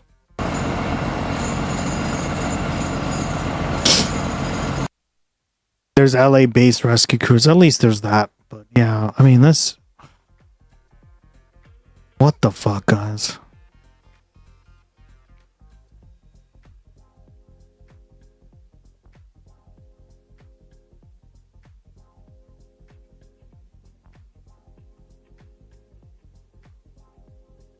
And then I did want to cover this. It looks like there's a pause in the transition between Gustavo Petro and the new incoming president, who's like a right-wing nut job, right? Today's second story takes us to Colombia, where President-elect Abelardo de la Espriella has suspended the transition process, accusing President Gustavo Petro of trying to remain in power through a coup d'etat.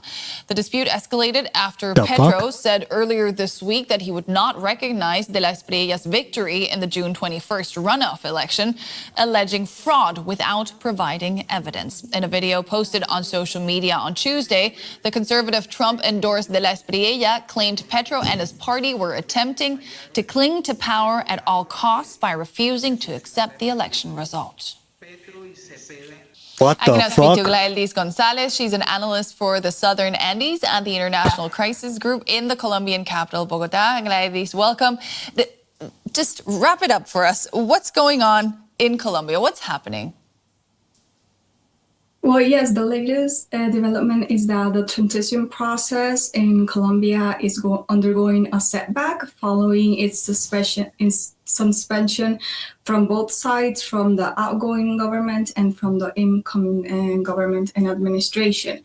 And we have seen rising tensions since this process began, although both sides initially agreed on a roadmap and on carrying out meetings with different ministries, these political differences have hampered the process of the meetings and going forward. And so we have seen this a big obstacle for this particular process, which is very important to the incoming administration. Yeah, let's look at the accusations one by one. Is there any indication that Gustavo Petro's accusations of fraud might be true?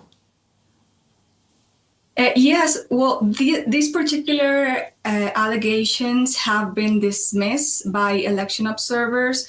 They have not far been public of the detailed account of what was supposed to happen or any of backing of alleged fraud.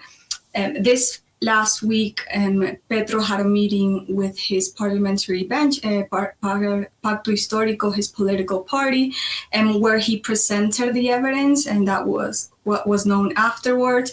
And they agreed to take this to the Council of State to move forward with requesting the annulment of the election. But as I said, no evidence has been made public so far. And all of this now has led to the president-elect accusing Petro of staging a coup d'etat. But it does take a lot more than refusing to recognize someone's victory. As far as you're concerned, is there anything to these accusations? Well, we don't see any evidence to support these claims of a coup attempt. These accusations, as far as we see or analyze them, are part of this broader back and forth between these two political sides, and rather than representing a threat to the transition. We have to also be aware that despite this dispute, the transition is moving ahead. Abelardo's cabinet is taking shape with 11 appointments so far, as well as regional transition processes. And Petro, from his side, has confirmed that he will leave office and hand over power on 7 August. Colombia is deeply divided. Do you see this dispute destabilizing the country? Well, yes, the country is right now deeply polarized. There's an increasingly dangerous narrative of us and them on both sides. And with a country with such a long history of political violence, political leaders should be very careful to not deepen social divisions. We also have to remember that this pause in the transition talks could further heighten political tensions, but it does not derail the process itself. This process is mandatory, and it will take shape and progress through other mechanisms. It is a legal obligation, and so we see that the greater risk so far is that this continues to deepen mistrust and feeds on an already polarized political climate if both sides continue to hang on to this narrative. The other element that remains unchanged is the the inauguration, which we expect to continue to take place on the 7th August. So that will not alter the transition of power or any way affect this peaceful transition on the democratic standards. Before I let you go, I want to look at a different aspect, that destabilization in Colombia. Of course, a country with a long history of armed conflict. Could it presumably be exploited by the country's armed actors in some way? We have seen this in the past, that armed and criminal groups have exploited moments or contexts of social unrest in particular to expand their control. During the protests in 2021, they took advantage of very chaotic conditions at local communities to threaten their influence at a social and economic level, and even encouraging people to take part in these protests to avoid having any interference or passing of state institutions. So that risk is there. Right now, it's a moment, and it's even more important for political leaders, as I said, to lower tensions rather than deepening polarization, and work towards paths of reconciliation, and focusing on the urgent challenges that the country faces, such as its fragmented and criminalized and conflict. Gladys Gonzalez of the International Crisis Group. Thank you so much. Thank you. All right. And then I've not heard this one before. Let's hear it. He stood unshaken, a voice in the storm, a man of conviction. Oh no. A heart reborn. Oh no. He spoke the truth when the I don't know how I feel about Colombia. I mean, traditionally, right, Cass, Colombia is the most conservative country in Latin America. So this isn't entirely brand new to them, but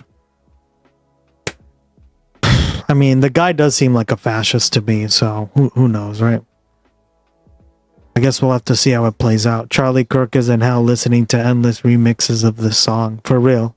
He stood unshaken, a voice in the storm. I love it.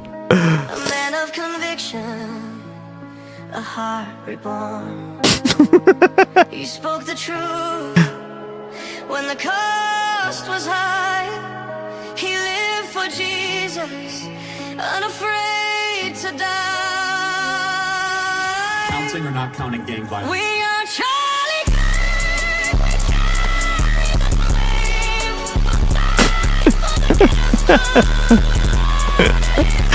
Oh God. He's made it around the world, for real. Every culture, guys. Every culture deserves to mourn Charlie Kirk differently, okay? It's just how it is. Man,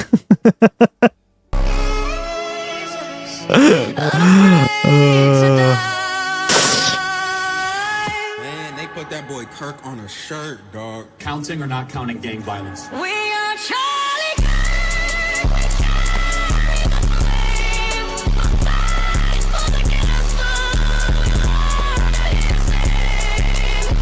We are Charlie Kirk.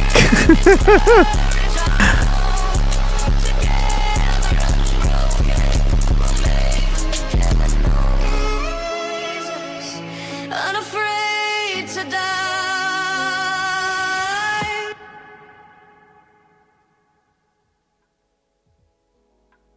Jesus. Jesus, guys. What the hell? All right.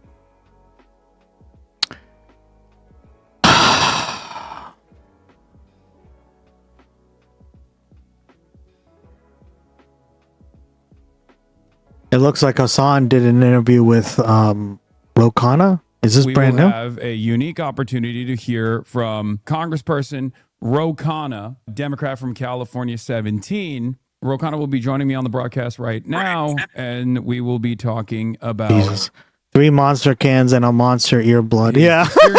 White monster, ironically. West Bank. Right? Congressman Khanna, welcome A back white to the one. broadcast. I'm doing all right. How are you doing? You had a fairly traumatic experience, from what I understand. You went to the West Bank, and you were, by your own admission, detained for over an hour, first by some settlers in the West Bank, and then also by the Israeli My Defense camera's Force. frozen. And Don't know why. detention continued when they arrived on OBS. scene. First of all, I want to talk to you about your experience, but right before we get into that, we just watched Benjamin Netanyahu respond on Meet the Press to some of the experiences definitely that my you camera. had. I'm sure you've heard it by now because you were on Meet the Press. Hold on, guys. What's going on with the...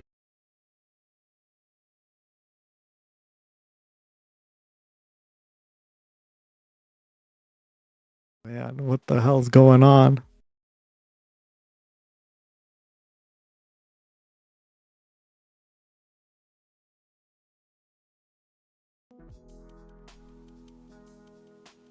Jump scare, right? Jesus, it was stuck that way. I suspect, earlier today. What did you have to say for Benjamin Netanyahu's commentary on this? Well, they're shameful. Both Netanyahu's comments and the Israeli ambassador. First of all, these were not juvenile delinquents.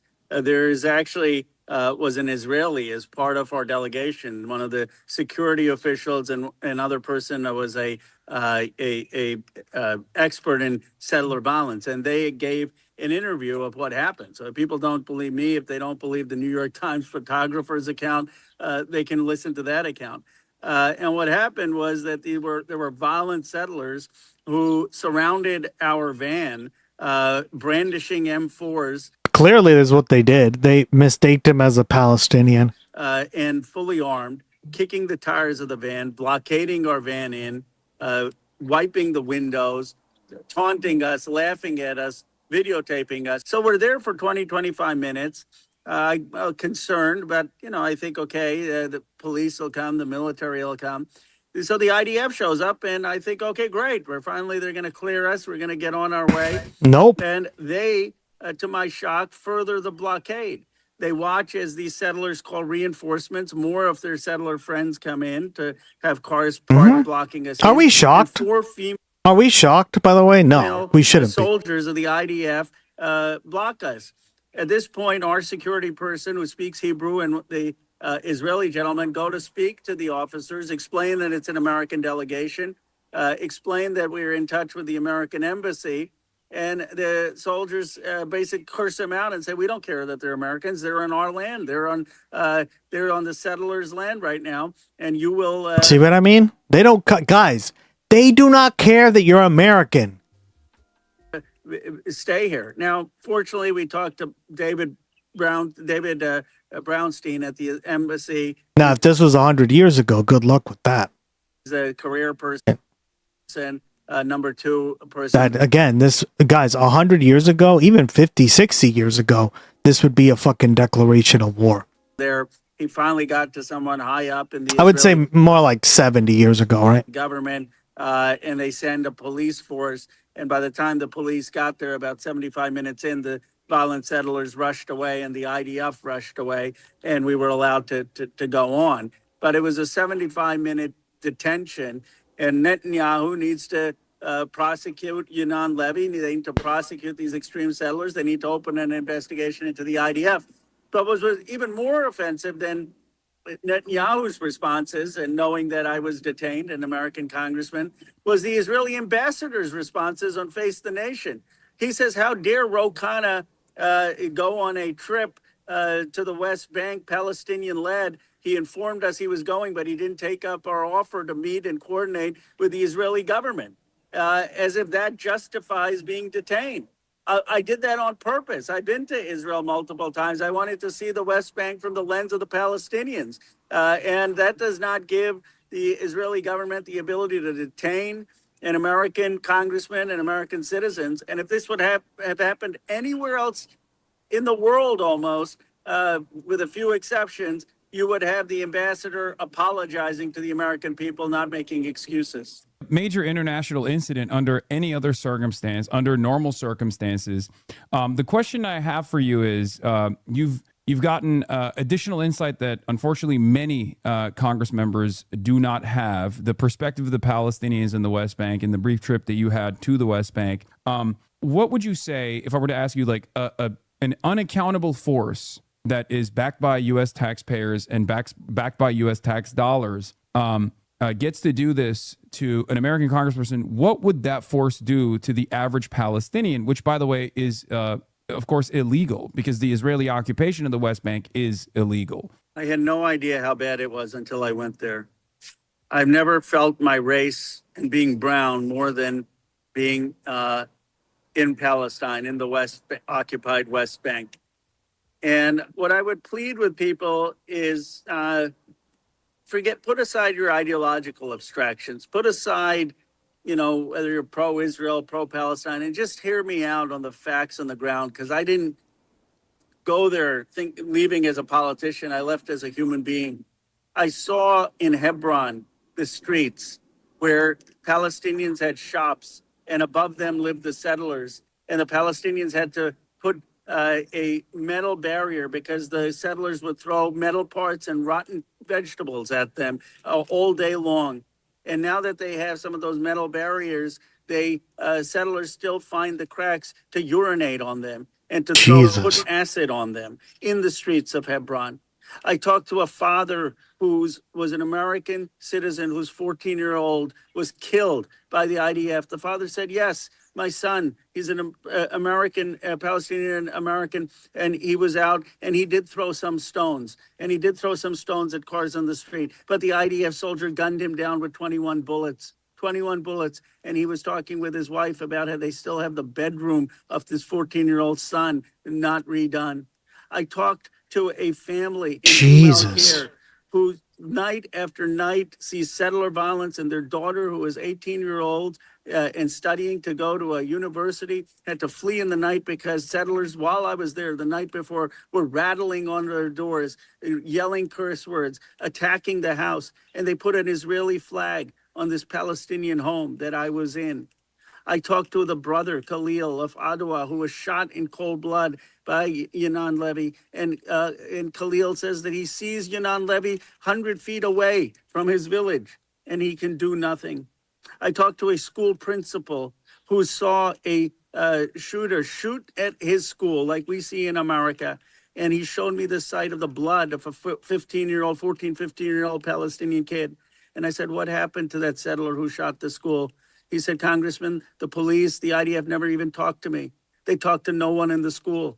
He does not know whether there was an investigation.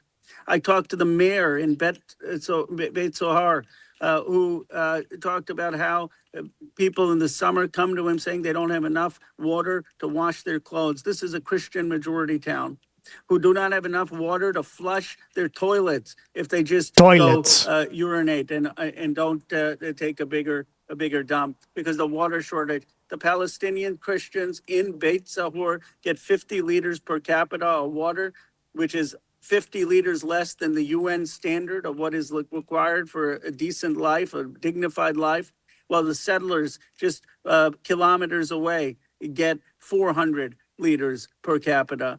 And the Beit Sahur and Bethlehem are barred from drilling for more water under their own land.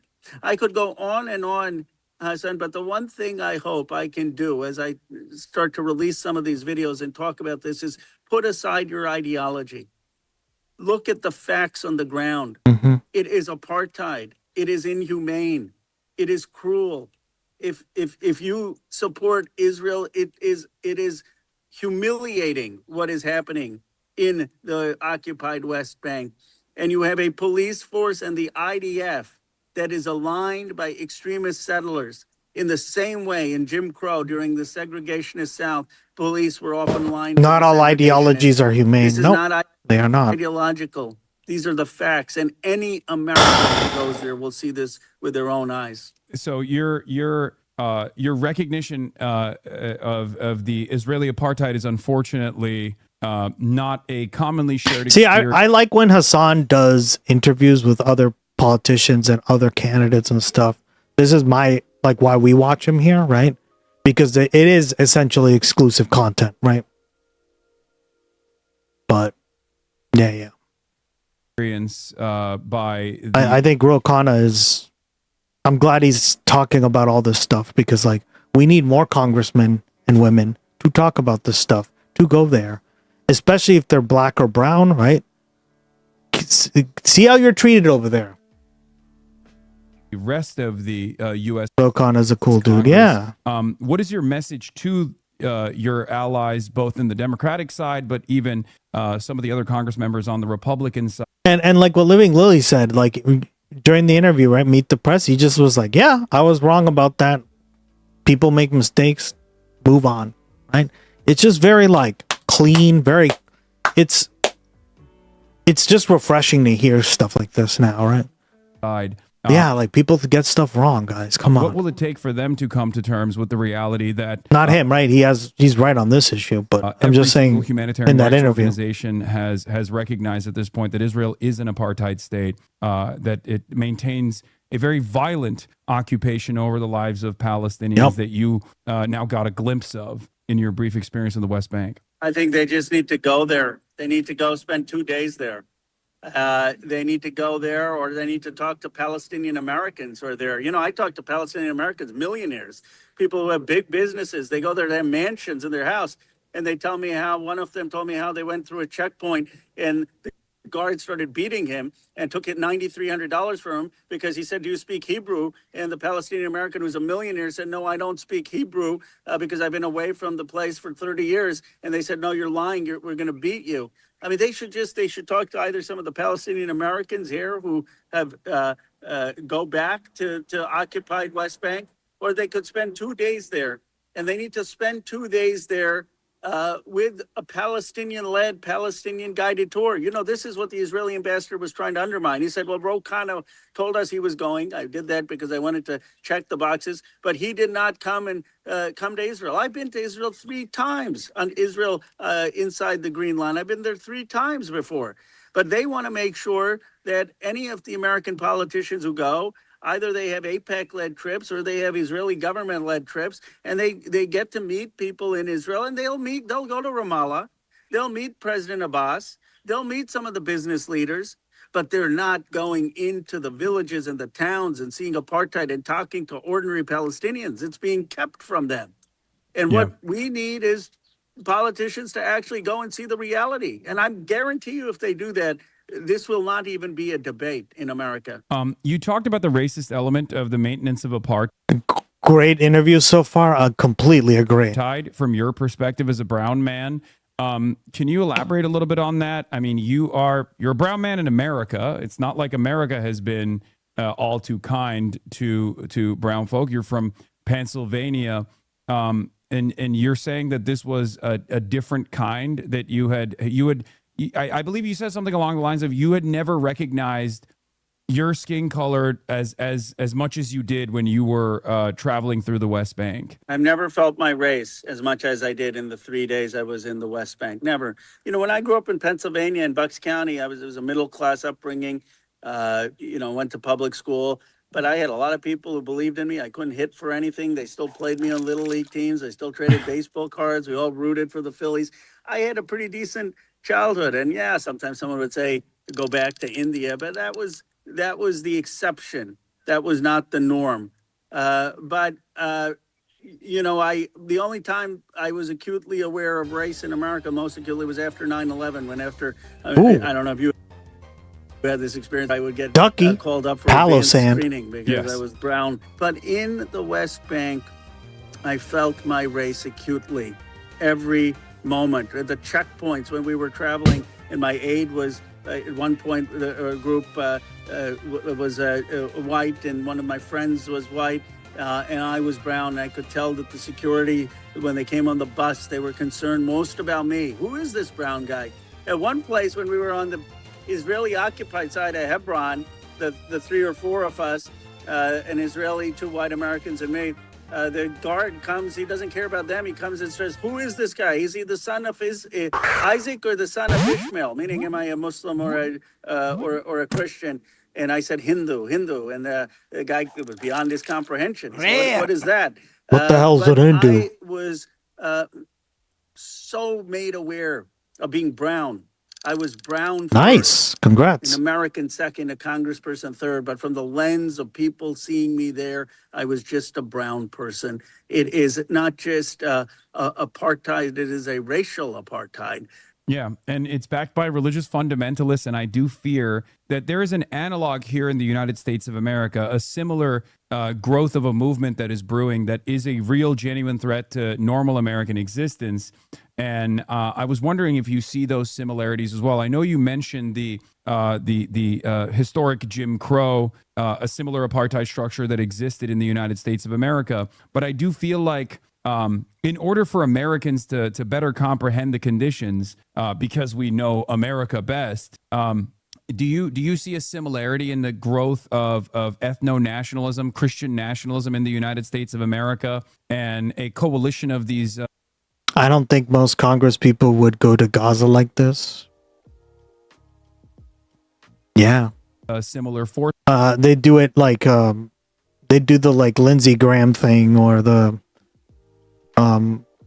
typical MAGA, right? Which is like the guided tour, right?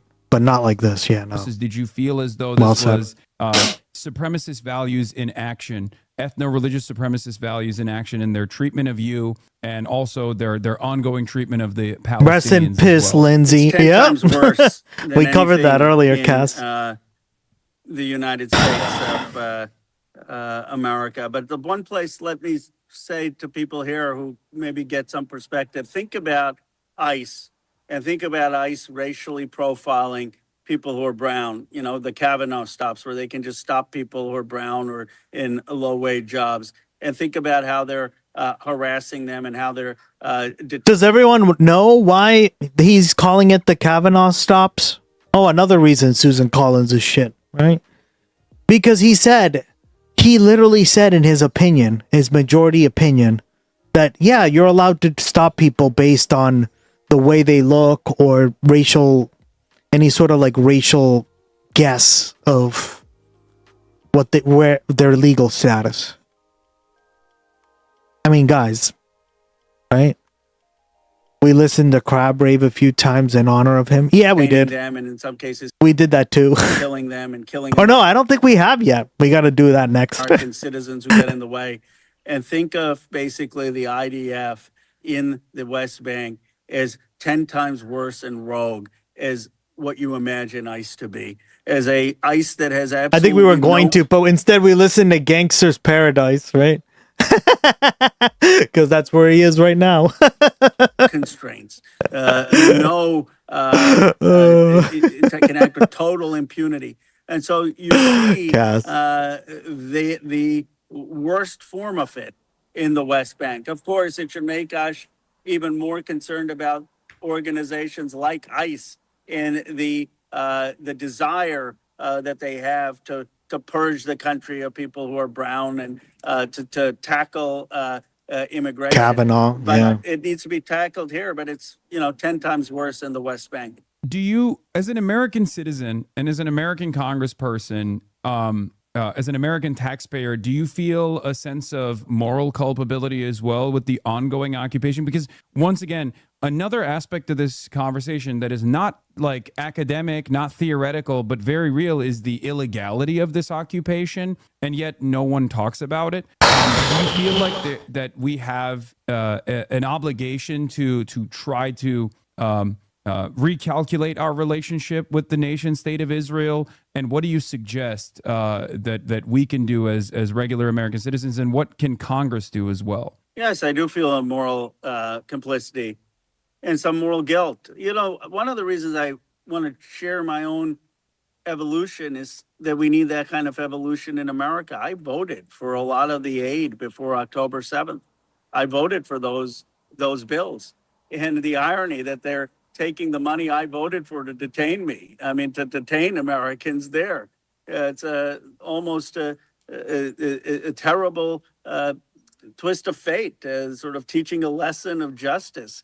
But, I was not, I've had deep roots in my grandfather and standing up for independence in India and fighting colonialism. And I worked against the war to stop the war in Yemen, and I ran against the first Iraq war, and I've been active in trying to stop the war in Iran. But I was not initially, before October 7th, an activist on the Palestinian issue. But I just saw on my phone the brutal killing of children in Gaza, and I said it's a genocide. And I voted against, for the first time, the aid with Biden, the supplemental bill. They said my political career was over when I voted with 37 other Democrats against that aid. I questioned my own president, as you know, because we met in Chicago, and I was against the Biden then and what the Biden administration was doing, and that not having a Palestinian speak.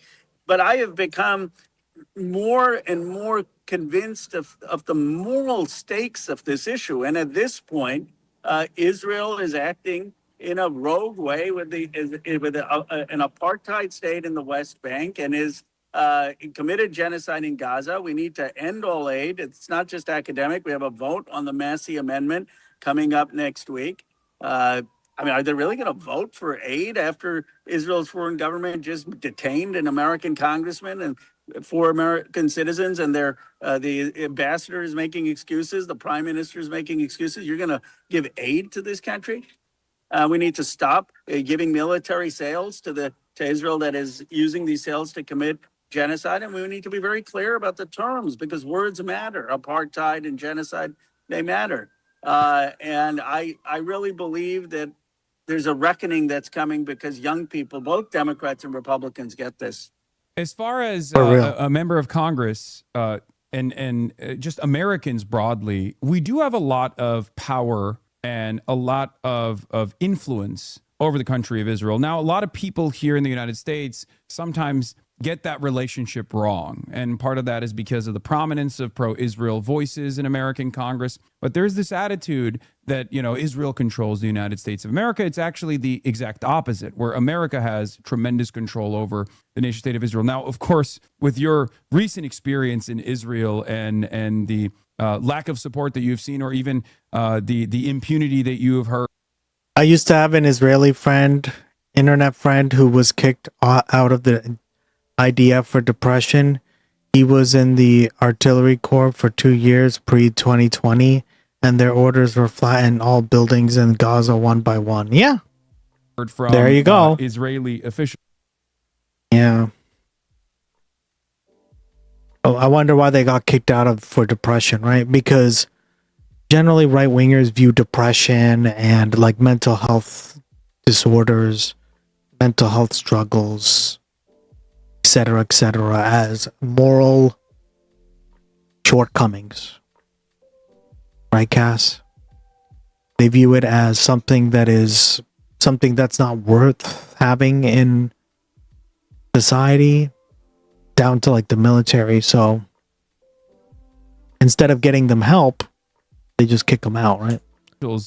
That kind of shows you how the IDF operates. I have a different perspective on this as well, but the reason why I keep bringing this up is because there are mechanisms in play of ensuring that Israel actually is held accountable. So I want to ask you about some of those mechanisms in play. I think you brought up the fact that you know we shouldn't be giving aid to Israel as long as Israel is obviously in violation of international law, and that's one of them. Obviously, like forcing Congress to abide by existing laws like the Leahy law is a good start. I want to hear your perspective on additional financial sanctions. Even someone like Rahm Emanuel, who has, you know, long been a supporter of Israel, whose father actually was a part of the early Zionist militias himself, came out while you were in the West Bank. He was at Tel Aviv University and he delivered a speech.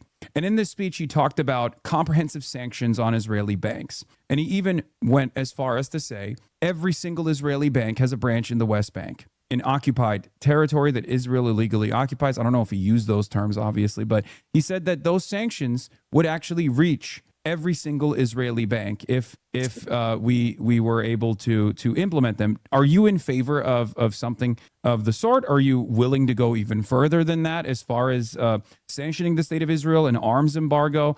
These are the questions that I have from my community, certainly. Yeah, I think that's just a start. Of course, we should be sanctioning the banks and the construction and the financing of construction and illegal settlements in the West Bank. But we should be demanding not only that, we should be demanding the prosecution of Yanon Levy and the extremist settlers. We should be demanding the demolition of the outposts and the illegal settlements, even illegal under Israeli law, let alone illegal under international law. We should be sanctioning Ben Gvir and Smotrich and government officials that are engaged in perpetrating apartheid. And so I would go beyond just the banks and deal with the construction of these settlements, deal with the government officials who are involved, demand the extremist settlers be prosecuted, and demand the removal of these outposts and settlements, which is not just theoretical. That would improve daily life for Palestinians today if we could get rid of the outposts and the settlers and the illegal settlements while we work towards Palestinian self-determination. That would make a difference today. I appreciated Ram's point, but I don't get this 23 nation stuff. I mean, like we can tell Israel what to do. We don't have to kumbaya 23 nations. Like stop the settlements, stop the apartheid. Recognize Palestinians. Agreed. And I think part of it is because it's like an ivory tower. Like you go. Want to cover one more thing, dude? Oh Jesus! What could this be?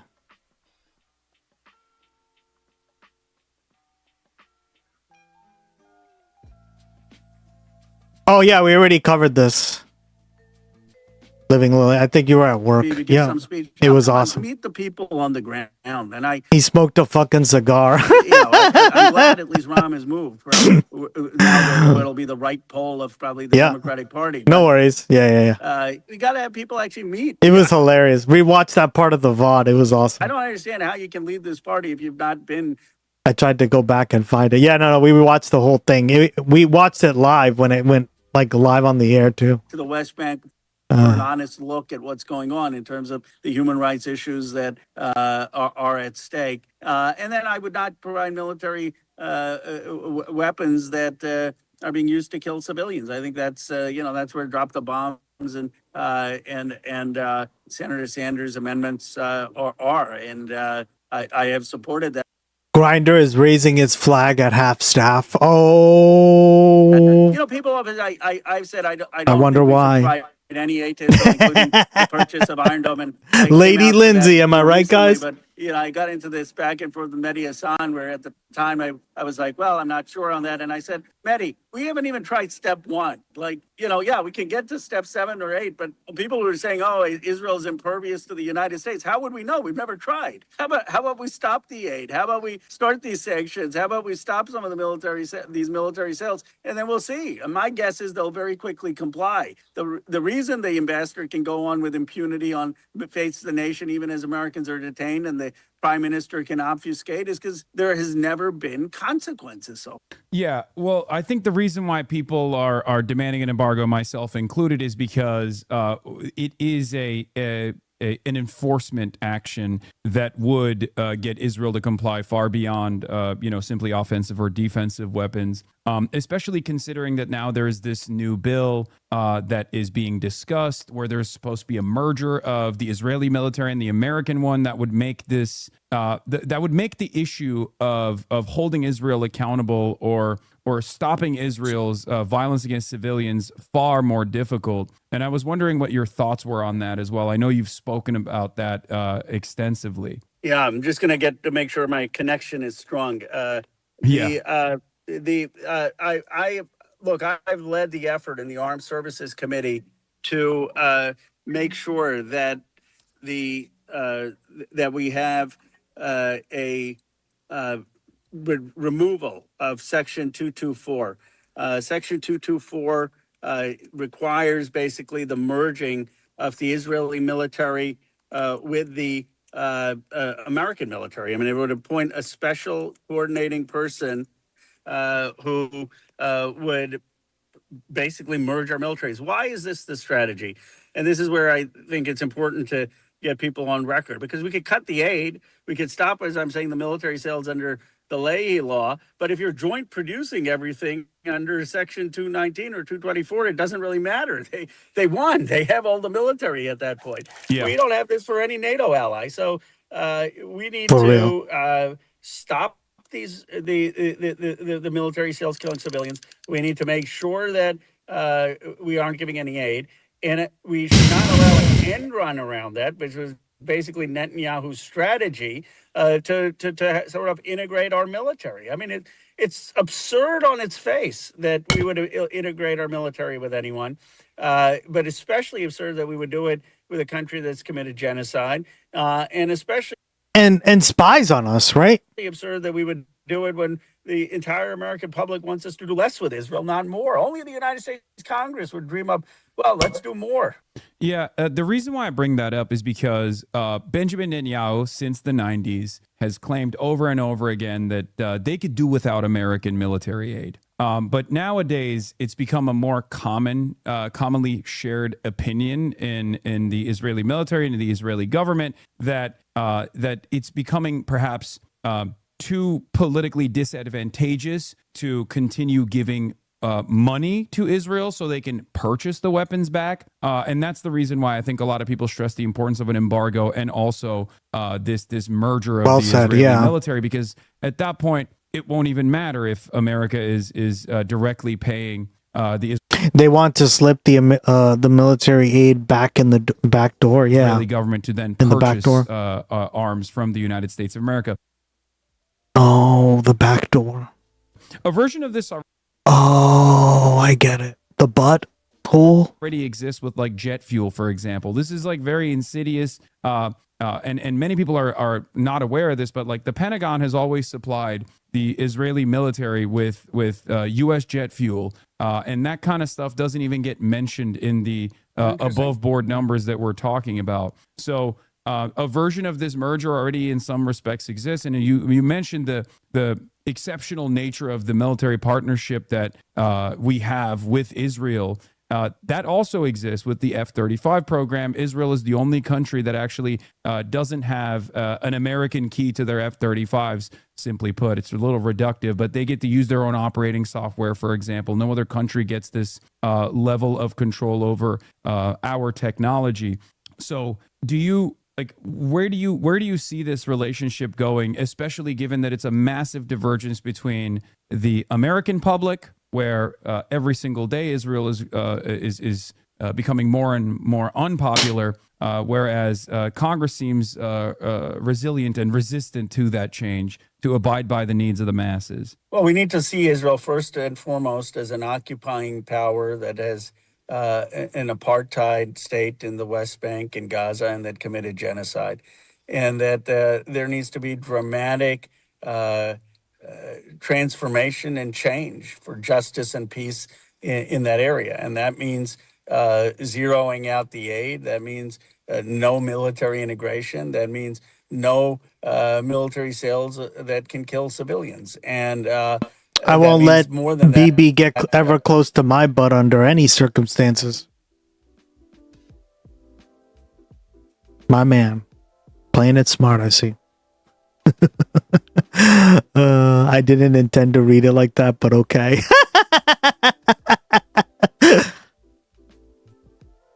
Well, there you go, girl. That's what happened. Canada is running exercises in case the U.S. invades and wants to buy Sweden fighter jets instead of the overpriced, over-engineered F-35s, sweating in dual citizenship. Yeah, we covered that. And, well, that's like what the tariff wars are. That's the product of the tariff wars, right? Like, and I don't blame Canada for doing that. Watching the Michael movie soon. Hey, Cosmopolitics, welcome back. Leadership that's going to demand some of this outposts come down, settlements come down. How you doing, girl? That is going to welcome to the stream. Work towards. I'm gonna go buy dinner. Where? Where are you gonna go buy dinner? Palestinian recognition and a just peace. That to me is where not just Democrats are the primary voters, and I know you've been had a string of victories with Malat and Abdul, our friend, and looking very strong. And basically, the pattern is you go, you support them. The establishment attacks you, and then the candidate ends up winning. I mean, it's they should be so lucky to have you come out. But just like Europe, everyone is scrambling to get their military independent from the U.S. military equipment and companies. But my point is that that's where the Democrats are, but also where a lot of the young Republicans are, and they understand that we. Really, it's a moral issue, a justice issue, but it's also an issue of America not getting dragged into overseas wars in the Middle East that are hurting our national security. So I want to get a little bit of clarity here, because you brought up the idea of being comfortable with sanctions, especially sanctions on any institution, financial or otherwise, that's touching the West Bank. But are you comfortable with like targeted sanctions of that sort? I want to get like full clarity on it. And also, are you comfortable with advancing a demand for an arms embargo or is that too pie in the sky for you? Well, I would say I'm comfortable with sanctions on government officials and sanctions on anyone, any of the financial institutions, and certainly sanctions which are involved in the occupation in the West Bank. And I would look at the construction of the finance, the government officials that are involved there. And of course, if there are people to be held criminally accountable beyond or sanctioned based on what happened in Gaza, that needs to happen once that goes through the ICJ and ICC. On what the way I frame it, similar to Sanders and others, is no military sales under our Leahy law, and the arms embargo in candor would go further. It would that would mean I suppose, as you would define it, that you would stop Israel even from getting defensive weapons, even not from us, but if they just want to get Iron Dome or things. That to me is probably too far. I mean, I'm all for defending and saving human life, so I have framed it the way Sanders or others have: no military sales in terms of things that could. But you would not be in favor of a similar ease of access to defensive weapons for the Palestinians, right? Palestinian state? No. I mean, I think if a Palestinian state wanted to have Iron Dome, I don't think that's a problem. Okay. Why would that be a problem? All right. Well, I hear this from other Democratic congresspersons as well, and it's always interesting to hear their perspective, because I'm fairly certain that we have long-standing sanctions on Iran specifically for delivering weapons illegally. These are obviously not the Iron Dome, because they don't have that technology. I would say that the United States should be working on the recognition of a Palestinian state to stop the aid to Israel, to stop the military sales to Israel that are being used to kill civilians, and use our leadership to get finally a Palestinian state that where Palestinians can live with equal rights and dignity. I don't think the way to that is for Iran to be arming Hamas or Hezbollah or armed resistance. I just I don't agree with that. And my grandfather. No, that's why I was saying, like, wouldn't you see that it's a fair standard to apply evenly across the board? A similar sanctions package for countries that are also delivering arms sales to a country that, by your own admission, has participated in a genocide, and also a country that actually subjected you to the apartheid conditions in its detention. Well, but I would, I would restrict all aid, so zero out all aid, and I would restrict all military sales. I guess the question is, do we? You would go further and say Israel shouldn't have Iron Dome or some of these weapons. I think that they genuinely could be shot at by Iranian missiles, and to me, a life is a life. The way I see it is. The way I see it is I see Palestinians as human beings. I see Israelis as human beings. I want a just and equitable outcome for every single person that's living in the region. And I see that as the only way to achieve that is because I don't see the Palestinian existence as a spoiler to this endeavor at all. I see Israel as an occupation to be the primary and only spoiler to a lasting and equitable peace. And therefore, I want the full spectrum of pressure to be deployed on the country that is responsible for a metric ton more of heinous war crimes, and that's precisely the reason why I'm in favor of more comprehensive, more of a comprehensive penalty to Israel, because I'm fully aware that none of those things are most likely going to happen, and that Israel is going to come to the recognition that they have to play ball. One of the things that I wanted to also ask you, because I'm always a straight shooter. I think on the menu of all the penalties, I'm probably 7 or 8 out of the 10 we're on the same page, and you may go a few further. But my point is, so far we've only done one, and if you actually have an American Congress, an American Senate, an American president who actually start going up the ladder 2, 3, 4, 5, 6, I think you quickly will see a massive change in behavior, and that's what the base wants. And I think it's not just the policy. I think we need to be going and standing in solidarity with the Palestinian people and lifting up their stories and talking about their daily life and helping the American people understand what's going on there. One other question that I had for you before I let you go, and thank you so much for all the work that you've done. Thank you so much for going to the West Bank and seeing the experience of the Palestinians and the conditions that they're subjected to. Once again, by a criminal occupation. This is an illegal occupation under international law. And speaking of sanctions, by the way, we've obviously deployed sanctions on the International Criminal Court and the International Court of Justice for even investigating some of these war crimes in the ongoing occupation. Which is absurd. Yeah, which is totally ridiculous. As a matter of fact, someone that you've endorsed, Abdul al-Sayed, has been quite critical of Haley Stevens, who also voted in favor of the sanctioning of, I believe, the ICC, sanctioning of the judges, and on top of that, voted against Rashida Tlaib, your colleague's bill to apply a similar standard to the War Powers Resolution to demand Israel pull out of Lebanon in its illegal occupation of currently Lebanese territory. I was one of the original co-sponsors or sponsors of Rashida's resolution, which is not just protecting the lives of people in Lebanon, where you've had brutal bombing in Beirut and the surrounding areas, but it's also protecting American interests, because part of what is perpetuating this war and having Iran block the Strait of Hormuz, as you know, is Israel continues to bomb Lebanon. Even the Trump administration is so frustrated by it. And all Rashida's resolution was saying is, let's stop that any assistance to Israel in bombing Lebanon. And of course, I believe that we should not be sanctioning the ICC or the ICJ. One question I had for you was about some of the terminology that you used. Like, you were uncomfortable with the term apartheid in the past.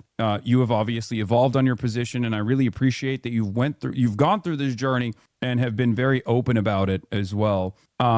And also, even before my trip to the West Bank, I think I had said apartheid, but I would kind of hesitate.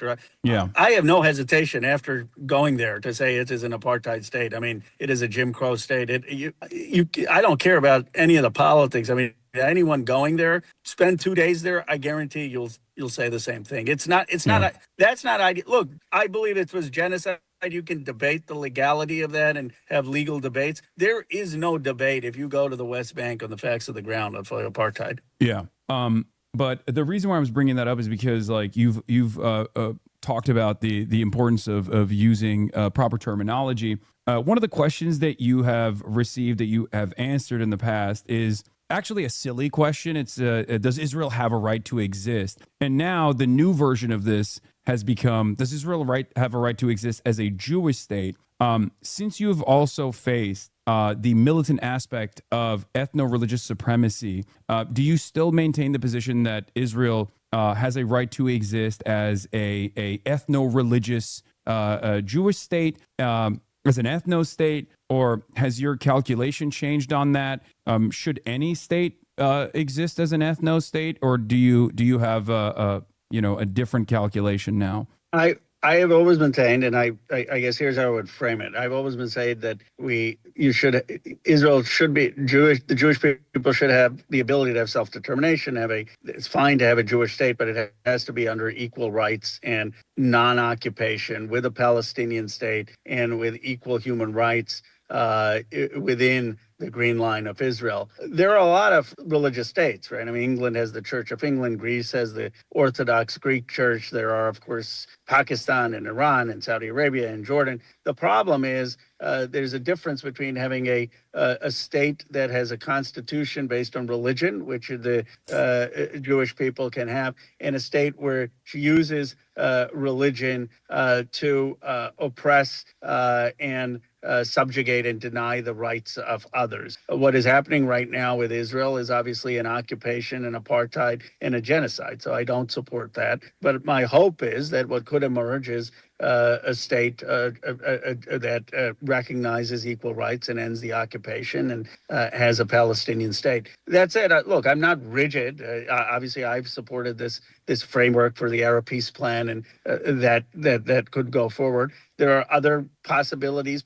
people have floated, and I'm open to that. What I do know is that we need to start with improving life on the ground for Palestinians, and that means ending demanding the destruction of the outposts, the settlements, the prosecution of violent settlers, ending the aid, ending military sales, clearly calling it apartheid and genocide, and working towards peace. Yeah. Who's moving the camera? I think he's just on his phone. He's doing this, right? Specifically is because, again, it's vague, but it's also a loaded term. Just like Europe, everyone is scrambling to get their military independence from the U.S. military equipment and companies. Yeah, well said. For well the most said. part, Yeah. Israel. Saying Cass, like that's the thing about Canada is that you're not really dependent or independent. Sorry, if you're relying on American technology, right? Because there's a bunch of patent laws and expensive like repairs and. Oh my God! Like we went into all that mess, girl, and it was a nightmare. Yeah. As it currently exists, is an ethno state, and even inside of the Green Line, there's obviously a double standard in the way, or to varying degrees, there are different forms of discrimination that the Palestinian citizens of Israel face, whether it be not getting the sufficient Iron Dome coverage for a Bedouin village, or even a Bedouin village that is constantly on the constantly getting destroyed, having to rebuild them, numerous Jewish-only enclaves within the state itself. This is also the most favorable conditions for the Palestinians that exist under currently Israeli sovereignty as it stands. And even under the most favorable conditions, there's still plenty of discrimination that they face. And that's the reason why I place it in a different standard than other countries that happen to have more Muslims or Christians. I don't think any ethno state should exist, but England, for example, has the Church of England, and yet people can travel to England and become British citizens, as opposed to a Palestinian cannot become a full-fledged Israeli citizen under no circumstance. As a matter of fact, well, that's why for me the ideal would be something like England, where obviously they have the Church of England. The Church of England gets to appoint people in the Lords. It's not completely neutral religion. They have religious ceremonies for the King Charles. There's still a value of being it's a symbolic one, though, right? Like it's not. It's still a secular state at the end of the day. Like I wouldn't consider England to be a religious state. I would say it's a secular state, and I'm not a fan of the country. And yeah, I would prefer states be secular as possible. They colonized my grandfather. They've got positives and negatives. But look, I would just say that to the extent it moves towards, if there's a way that people can recognize that the Jewish people, I do believe, have ties to that land, just like the Palestinians have ties to that land, just like many people have ties to that land. And I think that there was a need for Jewish self-determination and in post the Holocaust. But what it has become is a militarized state that is engaged in apartheid and occupation. And my vision is, how do you create a peace where if you do have a Jewish component to a state, that you still have equal rights, and someone who's Palestinian can be as equally treated on land, on their prospects and political participation within the Green Line.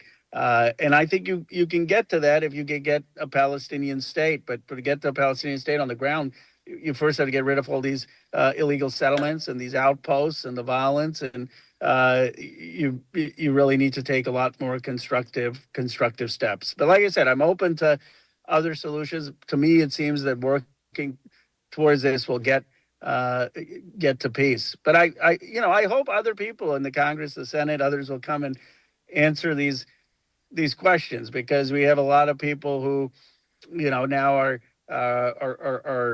willing to have some of the platitudes, but are not willing to back it up with the concrete policy of no military sales and no aid, and calling it a genocide, apartheid.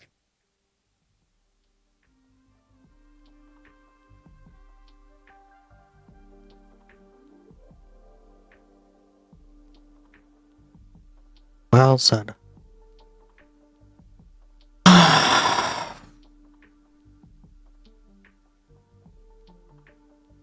All right.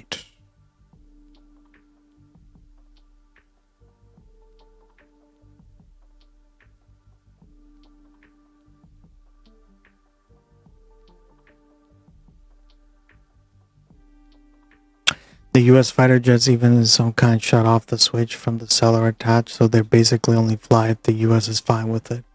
Isn't that crazy? That's like some DRM shit. That's what I said earlier to Cass, that I was like, well, are we okay with this kind of like, why would the rest of the world be okay with that, right? If they buy something, it should be theirs, right? But in America, that's not how it works, right?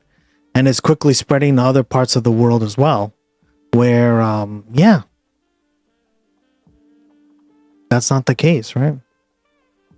Like, what you buy is not yours, right? And like, I don't know what government or what organization would like that. Any person, right? If I buy something, it better be mine to do whatever the fuck I want. So these are issues, right? Louis Rossman talks about these. So yeah, guys. All right. I think we're going to call it a night. You know what time of the day it is? It's that time of the night where I say good night. Good day wherever you are. Thank you so much for joining me on another episode of the GustX broadcast. I'll be back tomorrow, same time, same place. Stay tuned for the credits. Ducky, hell yeah. Thanks for the stream, Gus. Yeah, thank you, Rigel. Appreciate you, man. No. Damn right. Do summary. Yep, there we go. See? That's the summary. Let me know if you like the overlay. That's the overlay.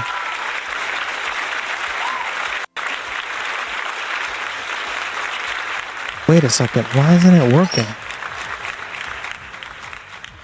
Oh, not working. It should say your name, sorry. But it does say your stats. There you go. Blue room. There you go. It works. Certified.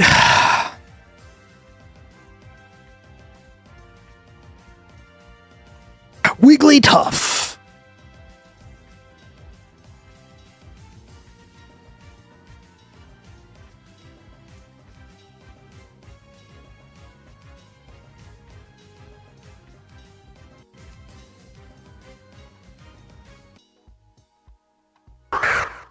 Let's see.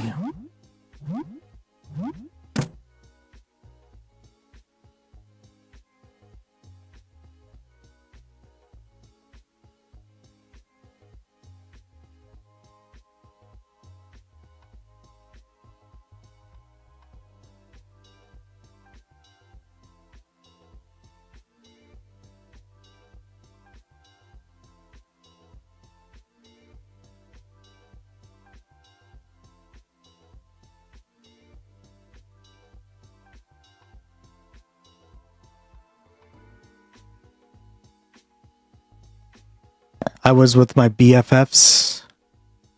She says hi. Tell her hi, Blue Room. Love it. I hope you like the overlay. What do you think of it? It was your idea. I love it. All right.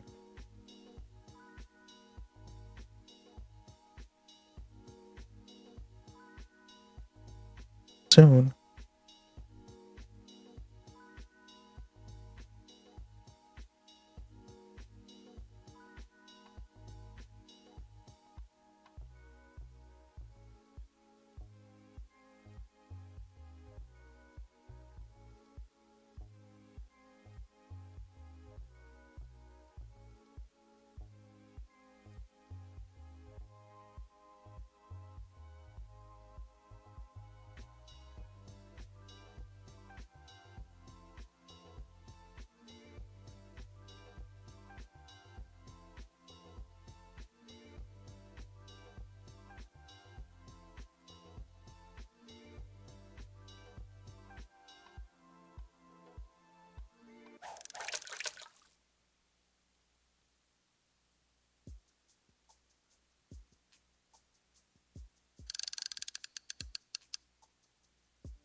Viewer discretion is advised. New follower to the commune. Thank you, Bubba187.